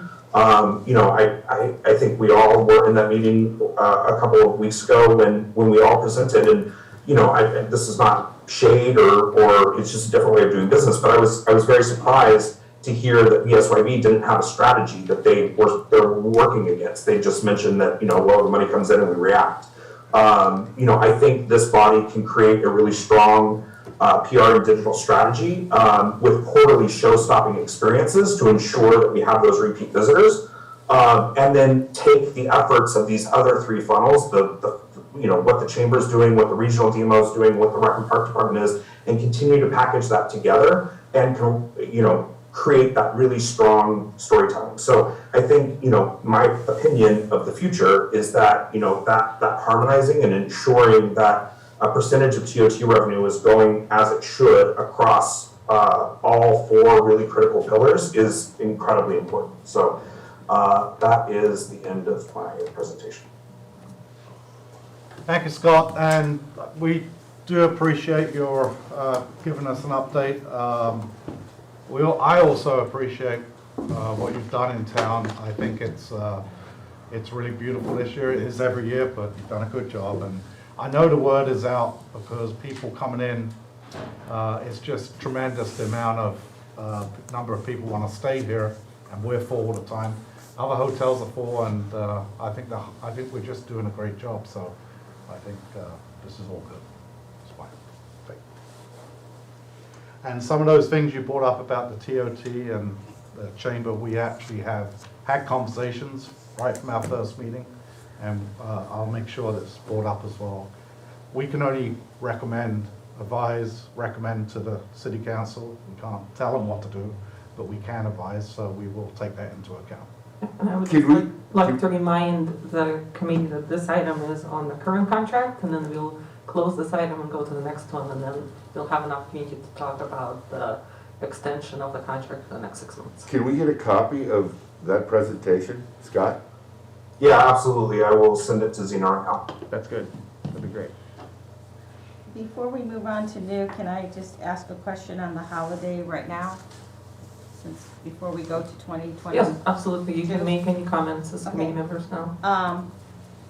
We've been asked, Scott did rack cards previously with all the different, like, little logo things, and he has it on a website of the Yule Fest, but my hotels have been asking for why we didn't get rack cards this year, and that is a big question, and that we put them out, and all the businesses, the wineries, everything. We did not receive that product this year of a physical, and a lot of people are 45 to 65 years old, 70, which is our highest market spender, and they're not digital people. Scott, you want to address that? Yeah, I mean, we made a decision from a sustainability standpoint to try and cut down, you know, as a company, what printed material we create. You know, I think those wrap cards cost me like less than $50 last year. So, you know, if that's critical, we're still early. I mean, a lot of the Yule Fest activations are literally being rolled out today and tomorrow. So it's still early enough in the process. I'm happy to put a wrap card together, send it over to Inklings to have printed. I'll be in town later tonight, and I'm happy to drop that off to the chamber. You know, it was a decision that we made not to do it, and if that doesn't work for the city, I'm happy to adjust that.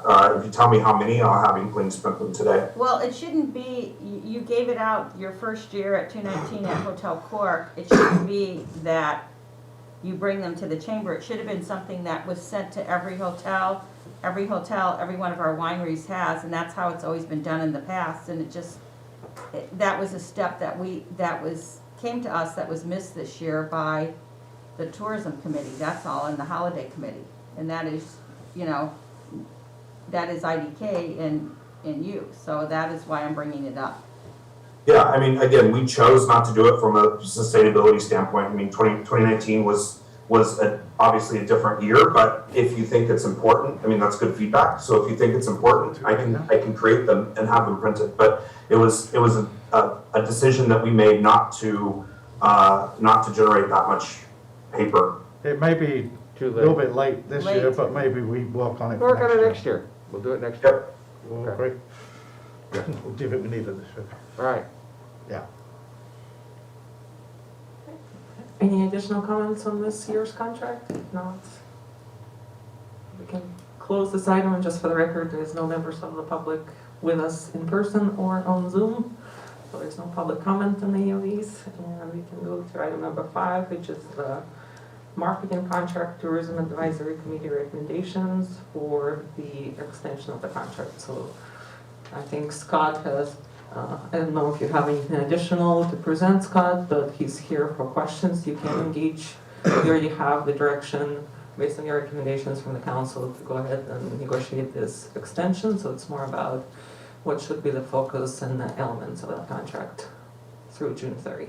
Are we gonna get a copy of the contract so we can look at it? Because it's hard to make a discussion and advise when I don't have a contract in front of me to look at. Well, right now, we don't have a contract yet. I've had one meeting with IDK in Cox and Marble, and we had some preliminary discussions as to, you know, what potentially could be included in the contract or not. So, for example, we have tried to, except for COVID, to include a quarterly event that IDK produces. There is, you know, the questions of does IDK continue to be the events kind of concierge for the city of Solvang? You know, they will be probably rolling out the videos that were already produced, but obviously we won't be producing a next set of videos unless you think that's needed. We've already spent $100,000 this current 6 months on production of those. So those are kind of the elements. What would you like to see basically be in that? Well, I'll talk, and then if anyone else is welcome to. Overall, everything we brought up over the last few weeks, which I put together, is it was addressed today. I was looking at this and it's completely addressed. I think, the only thing I just want to make sure Scott understands, I sometimes feel like, you know, there's a lot of questions about budgets and everything. It's not that, I don't think, it's not that we don't trust you. As a hotelier, I'm responsible for revenues, profit, and if I don't provide them, ownership wants to know why and what you're going to do about it. So that's all it is. Scott, I hope you don't take it personally. We just want to have an oversight and listen to what you're doing. I know that we want to extend it to June the 30th. I think we're happy the direction you're going, and if that's just my opinion. And I think from your presentation today, I really liked it. I think, you know, we can always tweak this, that, and the other. But a lot of these things have been addressed, and I'm sure there'll be more when we meet again in January. We can, you know, keep going. But the advertising, the print, everything is being seen to, and I think this year and Jewel Fest, I think it's very well done, and I think the town looks excellent. So that's my take. Yeah, so I'll just say here, you know, there's never, I mean, this is city government, right? So, I mean, it's incredibly important that everybody understands exactly what it is that we're doing and that we do what we say we're doing. So, the other side of that is, and you know, the conversation that we had yesterday, I hope, Zena, you're okay with me saying, the conversation we had yesterday, you know, the concern I had is that I worry about, you know, this back and forth conversation, you know, being problematic from a contracting perspective, and the city attorney assured that it was not. So this is the first time that I've been able to have this conversation with this body in this kind of bilateral way, and it's really, really important. And I think, you know, candidly, obviously we were brought in to do an event in 2019, and you know, from there we shipped into marketing, and then obviously the pandemic happened, so you know we shipped it again, and then, you know, came back into marketing in July. And I think, you know, for me, and Zena's heard me say this a million times, like, you know, the council is responsible for figuring out how to run an entire city, right? They've got to worry about wastewater treatment and whether or not residents are happy, and police and fire and all that other stuff. So I've long advocated and hoped for this group to be created, and I'm very happy that it exists. And, you know, to Tracy's point, there is no contract because we're literally starting at a blank slate. Like, I want to hear, as the tourism marketing coordinator or contractor, I want to hear from the tourism board what it is that you want to see from us. Like, what elements, you know, obviously we've been hyper-focused on awareness and consideration over the last 6 months, and obviously we needed to create what that strategy was because it didn't exist. So we created that in that first 45 days. You know, we presented that strategy on August 15th to Zena and then started executing against it. But all of that, you know, like if we look before July, all of that is sort of in the past and was all based on our assumptions for what we thought that made the most sense for the city.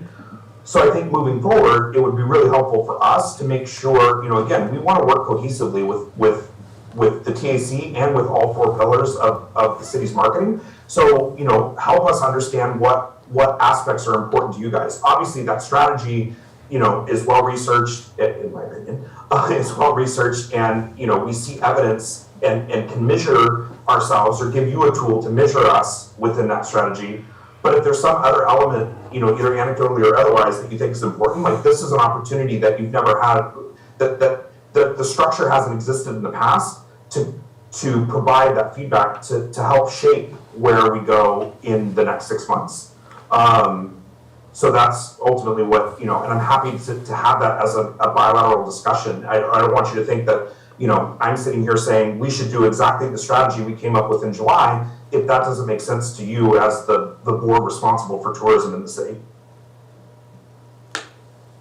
I think what I'd like to see is, I don't want to be a rubber stamp committee. I want to be one, I want to see what you want to propose in a financial aspect of how much it's going to cost, and we give an approval to the city. It is city money, it is community money, and it has to be represented that way. And that's what I personally feel why I'm sitting on this committee, is to oversight TOT money of how it is spent. And I think that's what I'd like to see, is an actual you know, which you would like to make a proposal of a contract and us work to tweak the, you know, the RFP or what we would like to see in it a little bit more, but we've never had anything from anybody of where we walk down, we see a budget, we see how much it costs, and we see where we're gonna spend that $600,000 to say, oh, what do you wanna see? I wanna see itemized how much it's costing you right now to do these items and then tweak that money from there. That's what I would like to see. So if I understand correctly, you would like us to say, here's what we think that needs to be spent. So rather than have the tourism advisory committee tell us what you'd like us to spend money on, you want us to propose how we think we should spend money and then tweak from there? Is that, am I understanding that correctly? That's what I like. That's what I like, that's what I'd I like think to it's see. a two-way street. I think a lot of the things you brought up today, we gave you feedback on, so that's the two-way street. I think what, I think the money part of it, yes, we like that part. So we want to know, yeah, the breakdown of the money so that we're all on the same page. But the going back and forth, I think we've done that, it's good. I mean, there's going to be more, we're going to have more questions. I mean, we brought up the signage, we want to see that progress. I'd like to know what our thoughts are about Copenhagen Street, you know, it's all going to be ongoing. Yeah. Scott, you give great feedback to what and we're seeing that it's according to even what we're seeing from everything you've shown us so far, and I like that. I, again, reiterate, seeing something, what percentage on a broken down budget is going to what area. And it just helps us just get a guide of where we see the emphasis in what areas. And it's very helpful. And, you know, someone might ask us, and we want to be able to have that answer. You know, this is what you decided to do. And it just puts everybody in a good position.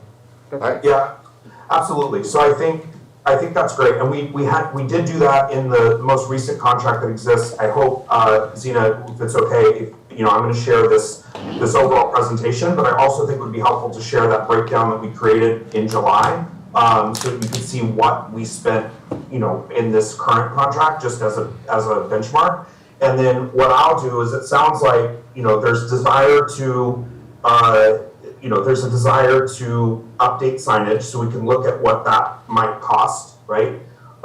It sounds like there's a desire to, you know, is there a desire to do this show-stopping event type thing quarterly, or is there a desire to do that for this? Or, you know, I think that's a key part, because those events obviously cost a lot of money, especially if they're not ticketed.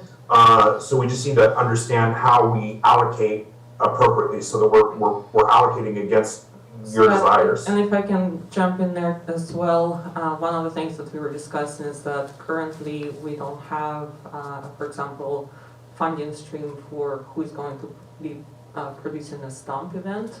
It was produced by Shelby Visit SYV last time, but they were also funded to do that. So, for example, IDK could be the producer of that event, or alternatively, we also kicked her out an idea, or is it better to just do a series of smaller events every month? So if you have any feedback on that. Well, yeah, because I mean, that's a great point, Zena, we talked about yesterday. Like, does it make more sense for us to support, you know, the chamber in doing a weekly event or a monthly event that is hyper-focused on the business community, and not necessarily us, but does it make more sense for TOT revenue to be spent in that way versus TOT's revenue spent on, you know, a quarterly showstopper event? And then the last thing that I'll say, you know, candidly, that is a little problematic, and I understand why it is this way, and so I'm not arguing or fighting it, but I think it's worth noting, since we have the opportunity to do so, is that, you know, when we do this start and stop, you know, there's a little bit of a ramp up period, and then even though there's consistency, right, we're not going away and coming back, there's a little bit of a ramp up period where we have to kind of get started on the new deliverables. We hit that crescendo, and then we start ramping back down in anticipation of having everything buttoned back up. So, you know, Zena made a great point yesterday. She's like, well, what events do you have planned currently for the spring? And it's none, because until 2 weeks ago, we didn't know we'd be around through the spring. So I think that becomes problematic when we look at, for example, Yule Fest and our desire, and, I don't know whether the Danish Days Committee wants the help or not, but, our desire to help work with the Danish Days Committee and provide labor or support to create that. It's hard for us to plan, into Q3 and 4 next year, knowing that we're, whatever proposal we put together is going to have that natural sort of ramp up, crescendo, and ramp back down between Jan 1 and July. So again, not a complaint. I'm not asking for that to be changed. I just want to make sure that it's noted that, if it feels a little like, oh God, it's now January, how do we not have something planned for March yet? And then we end up having to bring in more, we've got a team of close to 20 people working on solving right now, and all of a sudden more of their time gets focused on that to do it in a last minute way, and as opposed to us, looking at a 12-month calendar and saying, okay, this is what we're gonna do here, here, here, and here. So, Yeah, we understand, Scott, we understand that, we've had that discussion, and we know that's difficult. I think we're also new, and we're trying to get our arms wrapped around it as quick as possible, and we realize a 6-month contract is hard. So we understand that, we'll have more discussions on that, and we'll advise the city council on what to do, but we needed this time. I am no expert on tourism. What I'm looking for is a bunch of ideas thrown at us, or at me. Now, I don't know about the rest. But I need a bunch of ideas, and then, all right, let's do this, let's not do this. How are we gonna do this? Where do we go to do this, and things like that. I frankly don't have, enough time to sit down and put all those things together. That's why we have somebody do it. So I want a lot of options, and then we'll sit down and figure out what it looks like we want. In the event part of things, for me, that's what I'm mostly concerned with, the events. And I sort of enjoyed what you proposed and getting our feedback. I thought that was what we were doing, and I think that's good. What I got from this, I get the long-term contract, but we do have to come up with something for the spring, because let's face it, right now, it's hard to mess it up. I mean, we're doing a good job, but everyone is coming here is busy. What happens next year, we don't know. And we don't know what the new year brings. We're in a tough time, right? So I think we do need to have a discussion on what's the things we've done in the past, is there new things we can do for the spring to give you that direction, or you give us some ideas and we go back through what we've just gone over. But all the things you propose, we sort of like, and we've given you feedback. I think, I think that's all going in the right direction. I just think I'd like to say is the previous tourism visit SYD had a budget, and those budgets are embedded somewhere in the city of Solvang, and they were presented. They're pretty accurate budgets. At the same time, you can tweak through those budgets, or you've already you've been doing this now since 2019, so you've had time to put a budget. We all have to put budgets together for our board of directors, our owners, and it takes about 2 weeks to put a budget together. So I would like to see the next time you come so we can approve a budget for the next 6 months. Because every time we have an idea, we have something, an event, we wave our hands and say we want this, everything costs money. Everything comes with a price tag, and that price tag should be shown. And it does not take, you've already done some research, they know how much it's gonna take. So when you're doing, I do this every day, it comes with a price tag. Everything you want to do comes with a price tag. And I think those price tags should be presented to us. Okay, fair enough. And I just want to be crystal clear, we've never not done that. I mean, again, the contract that already exists that expires here in 20 days is detailed, in very succinct ways in I think 9 or 10 different categories, and it's broken down dollar for dollar, and then every Friday Zena asks us how we're tracking against that. So that's not new, but I understand what you're asking for, and we'll make sure that we present that. And Zena, does that work with your timing that you mentioned yesterday? I think that we'll probably, unless this committee wanted to schedule a special meeting. I was just gonna say, maybe we need to have a special meeting for that. I hate to say it, and I'm busier than all get out, but I think at a point in time to make this work.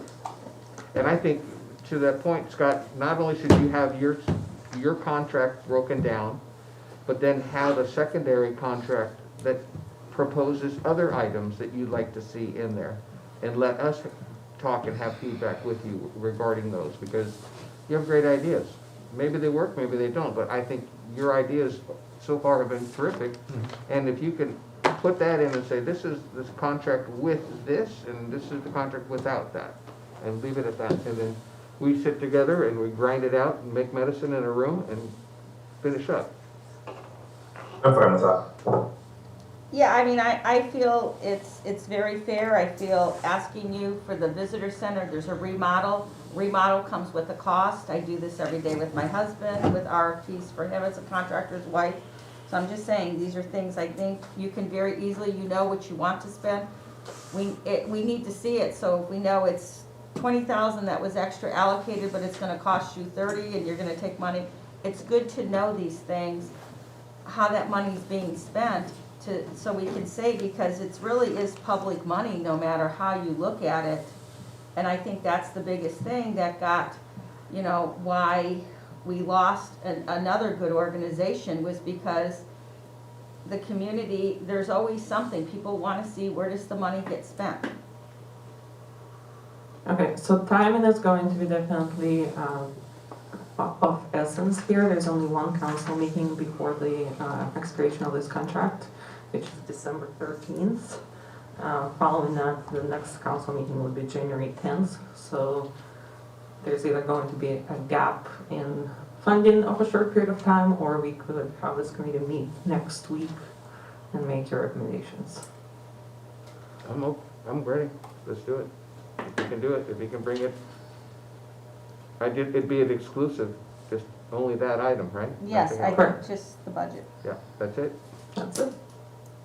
So is there availability next week for all of you? I do have just, sorry, you said next week. I can have, I'll have to talk to the team and see if I can have somebody, I'll try and do my best to present myself, but we are doing a pretty large event for President Clinton next week. So my availability is a little impacted. Actually, next week is okay, probably the 7th or 8th, but after that I'm sort of impacted through the 16th. We have a meeting on the 8th, correct? TAC? Yes, there's a GPAC in the evening.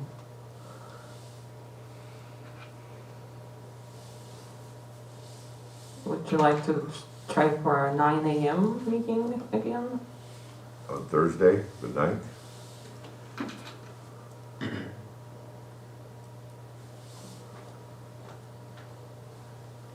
I can do it. I cannot do that. I could start earlier, but I have a 10 o'clock. Barry's not an earlier guy. He wants to go later, isn't it? I work nights. Friday morning, 10? 10 o'clock's always good. No, Friday, the 10th, sorry. Friday the 10th at 10? What's that like for you, Scott? Oh, I just wanted to, I was gonna bring this up later, but since we're now scheduling the meeting, I was wondering, I didn't realize this this morning meeting time would be, a recurring thing.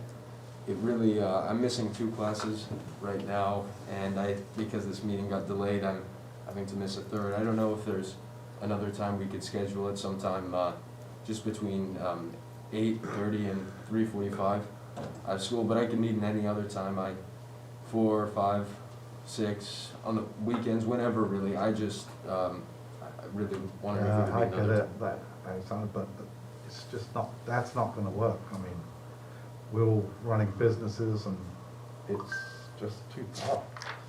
And all the other committees and so on, and the councils, they all meet at 5 or 6 in the evenings. I don't know why this committee is an exception. I don't know, it just, one member's already had to resign because of the morning time. I think it has a big impact on people. I'd like to focus, sorry, not to change it, but Good point. this meeting for this one, special meeting is next week, it's for an hour and it's one item. So I'd like to at least get that. Get that on the today. books? Yeah, get that on the books. Can we get it done? Can you come up early? Yeah. Can you be here at 8 for an hour? Um, Or 8:45, you said, is your timeline? Can you do it on Zoom? yeah, I can, I think I could probably do it on Zoom. I mean, I might Just not be one, able to it's make it. just one because- item, so it probably will take, you know. I think don't know. what he's Yeah, I saying know. is that, Future you know, one. why do this one, I can't come to all the others. Yeah, Is that what just- you're saying? Yeah, my parents are, asking me about this, my school. No, we get it, trust me, we don't want you missing school. But the other alternative is doing this at 5, 6 o'clock at night. I think is the alternative, right? What time are you off? School ends for me at about 3:45, 50. 4 o'clock? Can we handle that for this meeting and then deal with it down the road? Sure. What was 4 o'clock like? Oh, we can't do it Thursday, can we? That's the GPAC meeting at 4, at 5. So Wednesday or Friday? Scott, you need more time than just, what are we, 2, you need a week or how long, what's it take for you to get that together for us? What do you say? I will go and talk to our team right now. We had talked about having something together for the council meeting by the 13th. So I think, backing it up basically to Friday is not that huge of a deal. So I'm happy to work towards that Friday timeline, which I think is the 10th. I'm okay with that. Can we do Friday, the 10th, at 4? 4? 4? O'clock? Is that good? Yeah, that works for me. That works for me. Excellent. That works for you? Alexander? Okay, so Alexander? Does that work? That works. Okay. Thank What you. day was it? Thursday, Friday, 4 o'clock. 10th at 4 o'clock. Okay. Cool. Thanks everybody for the time. Max? Thank you, Max. Thanks, Scott, enjoy your drive. Thank you. Thank you. Bye-bye. Nice dog. Okay. Okay, so you have another item, and it's up to you how much time you want to spend on it today, but you asked for a standing item, which is number 6, which is the discussion on the request of proposals for next fiscal year. Is it okay if I take off now? I just don't want to miss another class. There's still a majority of the Yeah. body, Yep. so. Thank All right, you. Thank you, Thank you. Alexander. Thank you. Thanks for Thank coming you in. guys for accommodating me for this meeting. Yeah, thank you. I'm sorry, what was it you said? What was Number it? 6, Number 6. motion 6. request for proposals, content development. Marketing request for proposal, content development.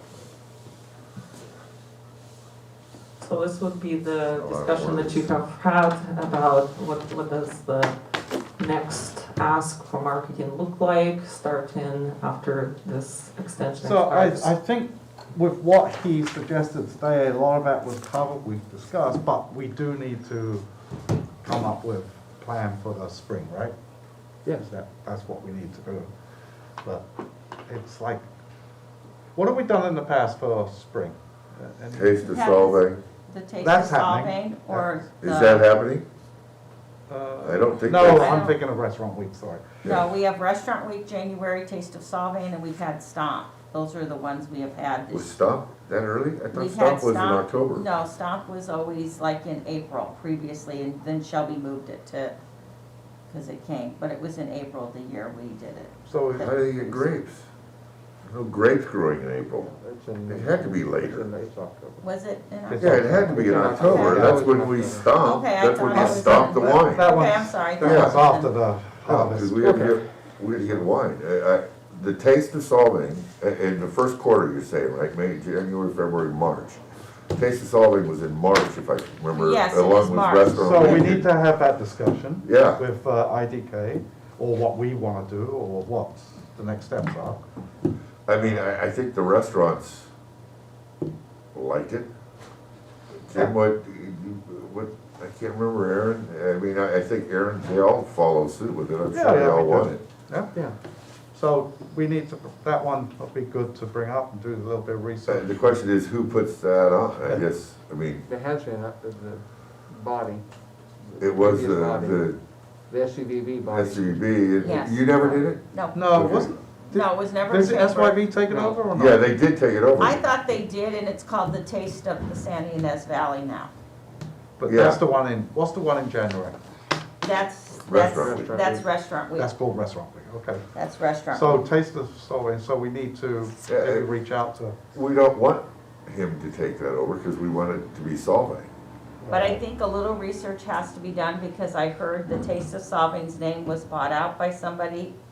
And it was, you know, it was kind of bought, Who bought, who owns it then? I believe, Katie and Marissa might, is where I think, but that, don't quote me on that. Katie and Marissa, Katie is the ex, or Yes. And I don't know what Shelby did on it. I mean, I don't know how successful it was. I never heard the report out on it. All right, we need to do some So that's a little research on that. I won't get my report out from Phil till this week, because I think it was reported out at their last meeting. So that is something, but I think the Taste of if you do the Taste of Solvang, it needs to not be done on St. Patrick's weekend. That is one of our restaurants' busiest times, and they don't need to have more, Right, right. you need it in a slower time. Did we do it on, was that done in the past? Oh, yeah, it's always been done on St. Patrick's weekend, and that's been always the big gripe back to us that I I don't it's, think that's a problem. you know, they'd like to see it move to April, like the first week of April when it's a little slower or something like that. When's Easter this year? Anyone know? Easter's the 20, March or April though? April. Oh. I almost can look at you and tell you, because I have an event in. I mean, these are the things which we can bring up. Okay, Easter falls on the weekend of the, 17th the of 17th. April. And Good Friday would be the 10th. You know, in that area. But we're looking for March. Yeah, but I think we look at the first week of April, I like don't think we have to. Taste is, you know, if you wanna do the Taste of Solvang, you do it. Because February's That got Friday, the President's Day and Valentine's Day. Well, we can't wake that up right now. I don't think, we just can say within those 2 months, we have to decide. We need to start thinking about it, yeah. Right. Okay, So we can't, we can't do it. Yeah, We need more people anyway. yeah, that would be fair. I think, okay. Well, I think that the item is continued discussion on the RFP development or the contract for like after June 30. So what are the next steps Oh. that you want to see? After, that's right, we're talking to you. Well, no one's gonna like this opinion, but I just feel, honestly, I think if we have a good oversight and I don't know if there's any other companies out there or if we need to, Does my paper fall into this, or under this? Maybe that falls under this heading right now. Just fill What it I out. had to do. Potentially could, yes. So maybe we can hand that out and I can present my case. Yes. After working with some other people, I still, I'm a firm believer that we had a system that worked pretty good in the Visitors Association. To some degree, there was a lot of goodness in that. It had somebody here on the streets in town. I think we need to, my opinion is we have an executive director like we had before, hire one, have the members, 7 members covered with the wine at large, specialty shops like we did in the past. The executive director is gonna need an office and possibly people, but I mean, we were paying Scott, who has 20 people on his payroll, so I mean, the payroll's in there. And I think the purpose is to promote tourism, you know, just the whole thing like we used to do, special events, feet on the ground, marketing, you know, promotions, ads, magazines, TV, and I think Scott and IDK could be a part of this. We could hire them out and doing part of things, putting on, but there's events, Danish Days, 4th of July. Danish Days is put on by a committee, 4th of July is put on by Rotary. The Eulafest used to be put on by the SCVB, now it's put on by, done a fantastic job by IDK, I love it. we gotta decide what kind of events we need. Food events, athletic events, bikes, runs, car shows, fall fest. I am of the mind that I'd like to make a recommendation to the city council that we look forward and go into getting that structure set up again. I think the old structure was hated by the previous council, and it might have been expensive, a little too expensive, and I think we could get that price back, or that cost under control again.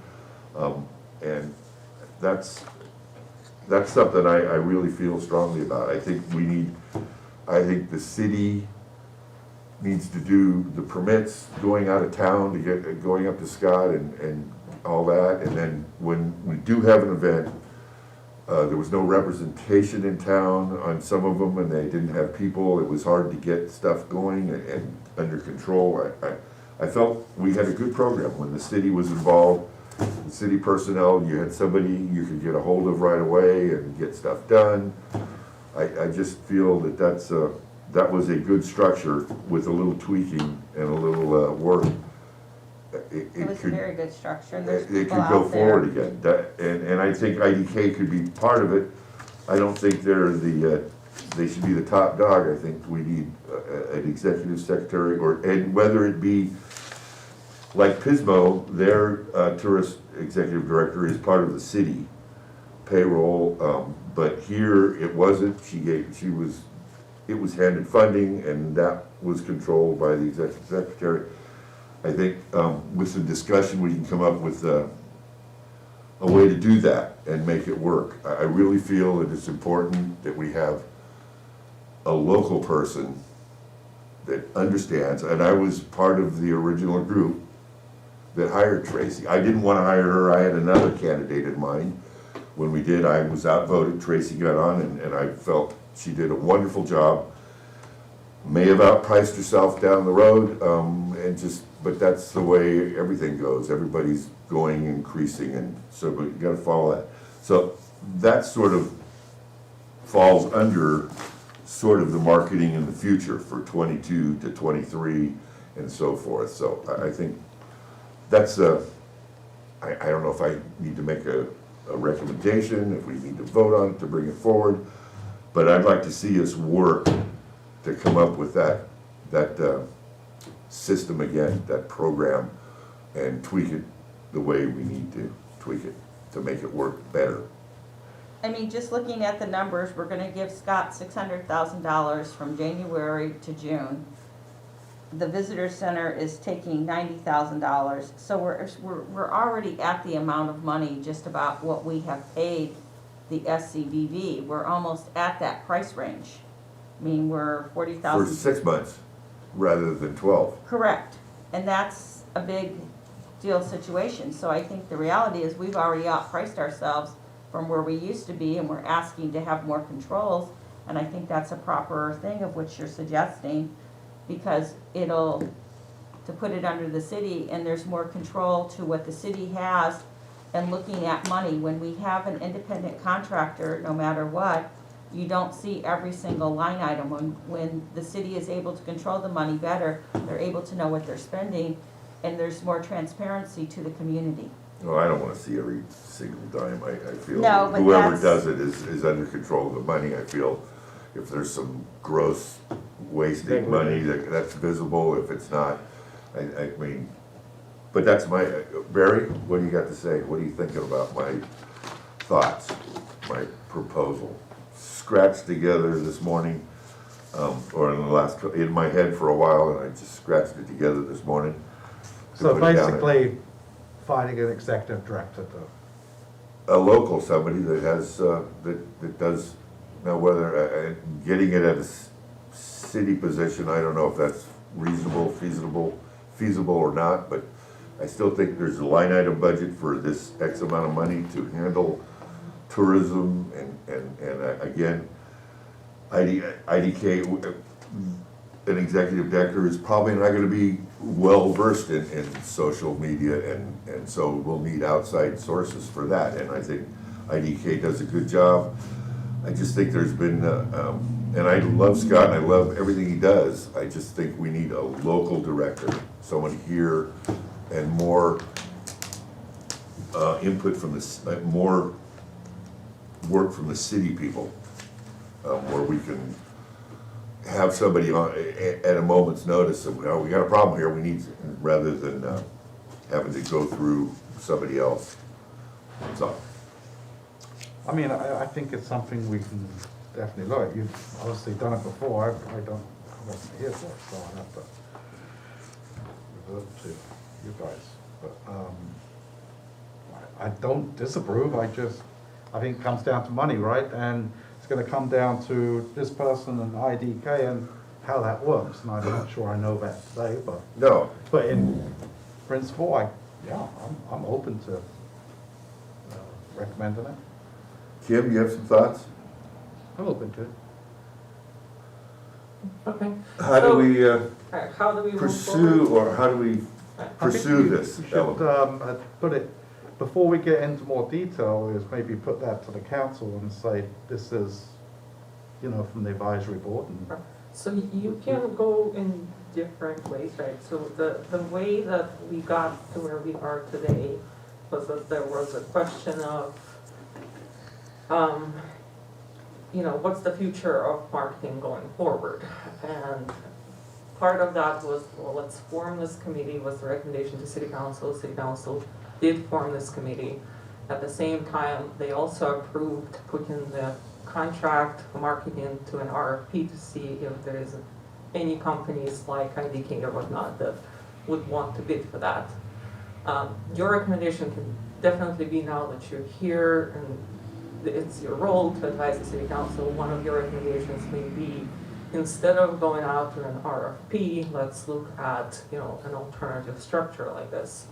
And you can either make that recommendation by vote of the majority today, which would take 4 of you, schedule it for another discussion at the next meeting. It's up to you and how you go about it. One of the clarifications that I would need in order to bring it back to City Council is that, is your recommendation to go back to forming something like SCVB, which technically legally still exists? Or is your recommendation to just hire a city staff like the Pismo Beach model that works as city staff specifically on marketing, and it's a marketing professional? Well, I think, I don't think we need to reinvent the wheel. I think we have an organization or a structure there that's in place, that's sitting out there and just la-la land. I'm not sure where it sits in the corporate level, at the state level, if that's been followed up. I know there was a bit of a question last couple of years or a year or so ago, where it sits, the officialness of it, I guess, for lack of a better word. But I would like to see, I would like to recommend that we go to get a executive director in the SCVB or whatever we call it, that model, rather than a city position, which I think would be a hard, long struggle to get up and running. I think we just, my recommendation is to get a executive director in that goes back and forth to the city council like it was in the past. That's my recommendation. Do I make a motion to that? Is that how I should do that, or I do just we? have a question. Does that dissolve this committee? Well, no, I'm not sure how this committee could follow into that, step in. Yeah, no, I mean, hadn't given it that much thought. I'm not sure how it could, or if it could, Yeah, I don't want if to it go should. backwards either. No? I don't want it to dissolve to start over again, which the city council would like, that would fry their bacon. It just, because, Well, so if we can, I guess that's something we need to hear from the city council. That's a good question. Could this go right into that? I probably couldn't, because of the So, logistics. but- we can work on the logistics. I think if you can just kind of give me the idea of what you're looking for, and we can even probably schedule a more detailed discussion of this topic at the next meeting, to where we can come back to you with some logistical, ways to I agree with that. get to where you want to go. I think we need more people and More input. more input. Yeah, but we like it. I mean, definitely. What are you looking for us for right now? A No, rec- I think what I heard is that if this is the majority kind of consensus here, is that instead of working on development of RFP, let's come back and schedule for the next meeting a detailed discussion of how to get back to a structure that's more similar to what existed with SCVB. And between now and then, I can also work with city attorney and make sure we know what's possible and impossible at this point with recreation or reestablishment of that body or creation of a new body, and how that would interact with this particular board. Okay. Okay, you heard correctly. Okay. You Yeah. deciphered it correctly. I- I believe. I don't want to jump on anybody else's. Tracy, did she, I've done a lot of work into this. I like the fact of how the city of Pismo runs. I've looked at it a lot, and it's direct contact to the city and how the money is spent. I also know I would really like to have the city attorney, because I've done a lot of looking with our attorney, that the last filing of the taxes were not done with the CVB. There can be some situations right now with that. The city never filed the very last chapter of the taxes to close it out. I'm not trying to be disrespectful to anybody here right now, but it was not, but that's something we'll find out. I mean, that's what I'm going saying. I forward, yeah. think before you even wanna pick a new name, or you want to do Right. that, all that legally, there's a lot of transparency that needs to be done there. Well, we just want the structure. We don't need to use the name. We just need to bring forward to the city council Call it a, that this is the structure we'd like to go. Now, if we can't use the SEVB because of its past history, that's another problem. But right now, all we want to do is go forward, I believe, that's what I'd like to, and find out if we can set up this structure, some sort of structure again, very similar to what we had. Whether we call it the SCVB, if that's not possible, I don't, but let's just go forward and see if we can get a setup like that. Because I felt that was a really good system, it worked, might have been outpriced. Again, I want somebody to tell me a lot of options, and then we'll decide, well, we like this, we don't want that. How much is it gonna cost, and various, that's the way I like to do it. I'm not an expert on this, but I think if we've had an expert, IDK, they've done a great job, interim set up, they came in and under extremely rough conditions and done a great job. And I think there's a lot of their components are very still usable and very needed and great stuff. But I really feel we need a local executive director that controls this, so. I wouldn't disagree with that at all. I just would like to see it under the city management, and I think that way the city has great control over the finances. And that's fine if the city feels, if the council feels that's a better route. I think we need to bring it forward to the city council. yeah, but I still wanna see members outside.